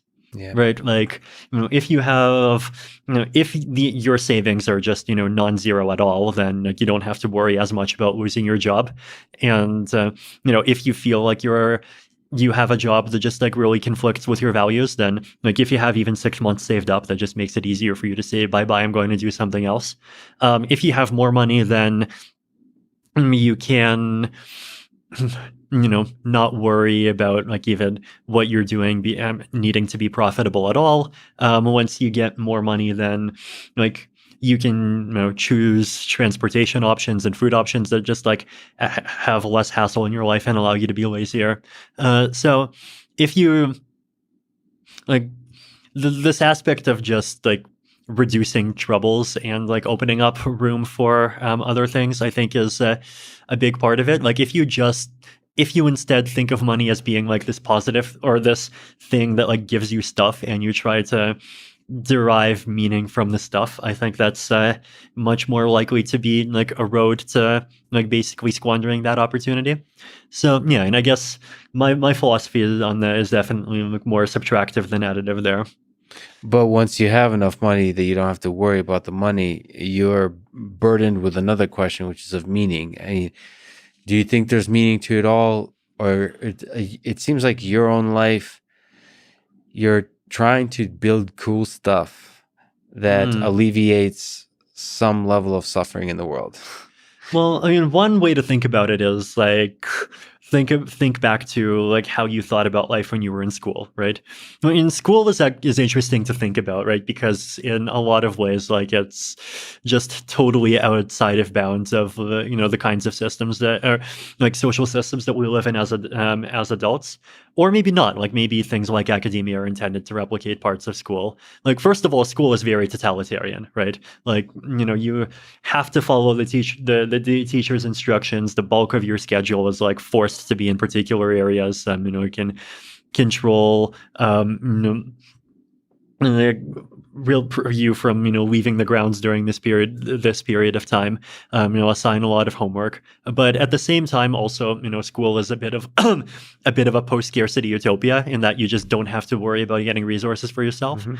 And we've both like lived through 12 years of that, right? Yeah. So like what does that say about us? And I think like in one thing of aspect obviously is that in it does like there's definitely like an easiness to living life if all of your decisions are made for you. And one of the challenges of adulthood, I guess, is moving to this world where like all your choices are much more self-directed and you just have to like learn to live and deal with that. Yeah, dealing with the burden of freedom in Yeah, some sense. it's actually interesting because I, in some ways, I feel like even my first like 5 years of doing Ethereum things, yeah, my life was not even all that self-directed because for a lot of it was just responding to obligations, right? Like someone said, "Oh, come to speak at this event in Korea." Okay, come to speak at this thing in Taiwan. Okay, oh, like we need for Ethereum to launch, we need this particular piece to be done and tested. Okay, work on that, right? We know we need some a proof of stake algorithm. Work on that. And the last year of COVID life, like basically I was like holed up in Singapore for much of it, right? And it gave me a lot more alone time. I had much less travel, and that was definitely a very new and interesting experience for me. Would you characterize it by sadness, melancholy, hope, dreaming, like innovative period? Like, how would you characterize that alone time? Some of all five, definitely some self-discovery. I definitely did like take this, make this very deliberate decision that like, okay, I have this time and I'm going to like actually make something meaningful out of it. So like one example of the things I did is I just like actually started listening to or audiobooks and podcasts much more. Like just this year, I basically kind of discovered that the podcast space is real for the first time, I guess. Like before that, there would be things that I would get interviewed for, but Yeah. I was not really kind of like mentally incorporate. I did not mentally incorporate this idea that like podcasts are a thing that you can go listen to. And this year I did. Like my friend Carl LaFleur, one of the Optimism people, recommended Hardcore History to me, and so I went ahead and just listened to all the hardcore histories. And then after that, listened to like Ted Lux Friedman's and then a bunch of others. And after that, I also got into audiobooks. I listened to the entire The Rise and Fall of the Third Reich, the whole thing, 45 hours. That was fascinating. So what? Let me ask about Dan because Dan is gonna love hearing this. I'm gonna send it to him. Do you have a period of history, whether it's Dan or in general, that you draw for your own life, like kind of thinking about the world, about human nature that you go to? Is it World War II? Is it Wrath of the Khans, the Genghis Khan? Is it some other more ancient history? Is it World War I? Is there something that kind of echoes with you in the voice of Dan or anyone else that you connect to? I feel like the 1930s and 40s are fascinating because they force you to like really grapple with the question of like where does evil come from, right? Like the sort of mental puzzle that I've always had in my head is like, on the one hand, things like the Holocaust happened, but on the other hand, if you just go and like have a coffee with people, then like 100 times out of 100, everyone just seems so nice. Yeah. Like, yeah. So yeah, like, exactly. Yeah. Like, how do you kind of reconcile the macro and the micro there, right? And that's the sort of thing that's very difficult if you don't have a lot of, I guess, the right kind of personal experience, like especially if your personal experience starts off being sheltered, like it was for me, right? Like I know the stereotype is that the nerds get bullied in school, but like actually for me, in my school experience was just being treated with kindness by everyone. Yeah. And so that definitely made it harder to understand things. I remember actually being pretty blindsided when I started Ethereum, and then within 6 months there started being fights over like who would get more shares if Ethereum turned out to be a company. And then I suggested we should just make it to be a nonprofit, and somehow that ended up upsetting people. So the fascinating thing for me is that like I've been, obviously reading and listening to the history, and then at the same time just like observing things happening in the crypto space. And so one of my interesting mental intuitions that I've gotten is that I think like most evil doesn't come out of greed, it comes out of fear. And like one example of this in Ethereum land, right, is like I think the part of Ethereum history where I thought that the Ethereum community was at its lowest, and even when I personally was at my lowest. If you go back to the DAO fork in 2016, right? So, the DAO hack happened, and then we made this controversial decision to change the Ethereum protocol. And we then there was that Ethereum Classic split. And as soon as that Ethereum Classic split happened, there was like a lot of anger everywhere, and there started especially being anger when the price of ETC started like ticking up, right? So this was the time when Ether started off being $13 and then Ethereum Classic started at 0, but then suddenly there was this one day when like ETH dropped to 12.5, ETC went up to 0.5, and then they dropped more. And people were saying things like, oh, this whole thing, Ethereum Classic is just a psyop by, the Bitcoin community and just the wealthy Bitcoiners trying to destroy Ethereum. And like in the back of my mind, I knew that that wasn't entirely true. Like there definitely were Bitcoiners, but at the same time, like I think blaming political like internal blaming disagreements on foreign interference, right? Like this is the sort of thing that like countries, governments do all the time. Like it's a very convenient excuse, right? Because it allows you to just like blame these things that are happening on the foreigners and avoid like actually grappling with the facts that like, well, no, actually you have people in your very own community who just disagree with you and have a different belief. Mm-hmm. And I think, I feel like the Ethereum community like during that time did not do a very good job of grappling with that. And I feel like I during that time did not do a very good job of grappling with that. And so there was a lot of like blaming the Bitcoiners. There were also even a lot of people calling for us to use trademark law and like basically sue exchanges and like try to prevent them from listing Ethereum Classic.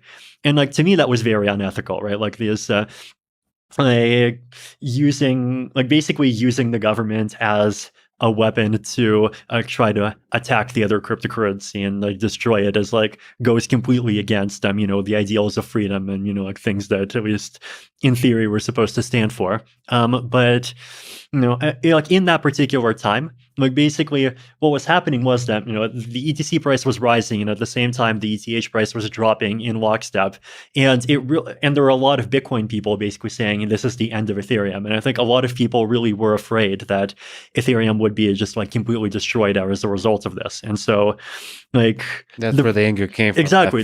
Exactly. It came from the fear, and like that's what I allowed people to rationalize like an abandonment of principles that I think they would not have accepted in other circumstances. And I definitely to some extent played along with this myself, right? And I do definitely regret that to some extent. I definitely regret like the excesses completely. But so that, and then obviously, Bitcoin block size war, similar sort of stuff happened. So like that insight was interesting because like it does mentally make a lot of sense, right? Like when you're actually afraid that unless you act in some way that your entire world is going to collapse, like it's much easier to just rationalize forgetting your principles and doing whatever you have to just save the specific thing that you care about.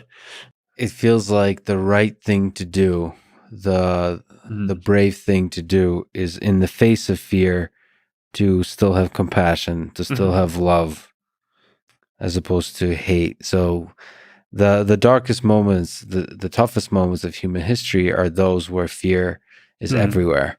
And despite that, like the way to get out of that is through love, not giving into the fear. And again, that's the lesson that you draw from all those moments of history. Yeah.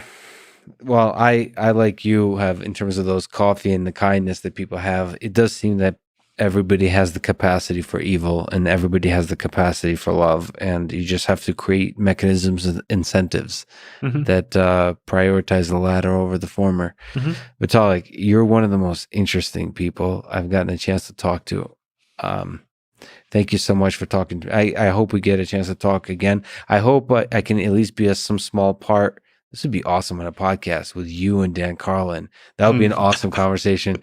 Thank you so much for doing so much incredible technical innovation that inspires the computer scientists, the economists, inspires the world and what technology can do. And now with longevity, I do hope we live a very long time and play Diablo to make that long time fun. Thank you so much for talking today. Thank you too, Lex. This was great.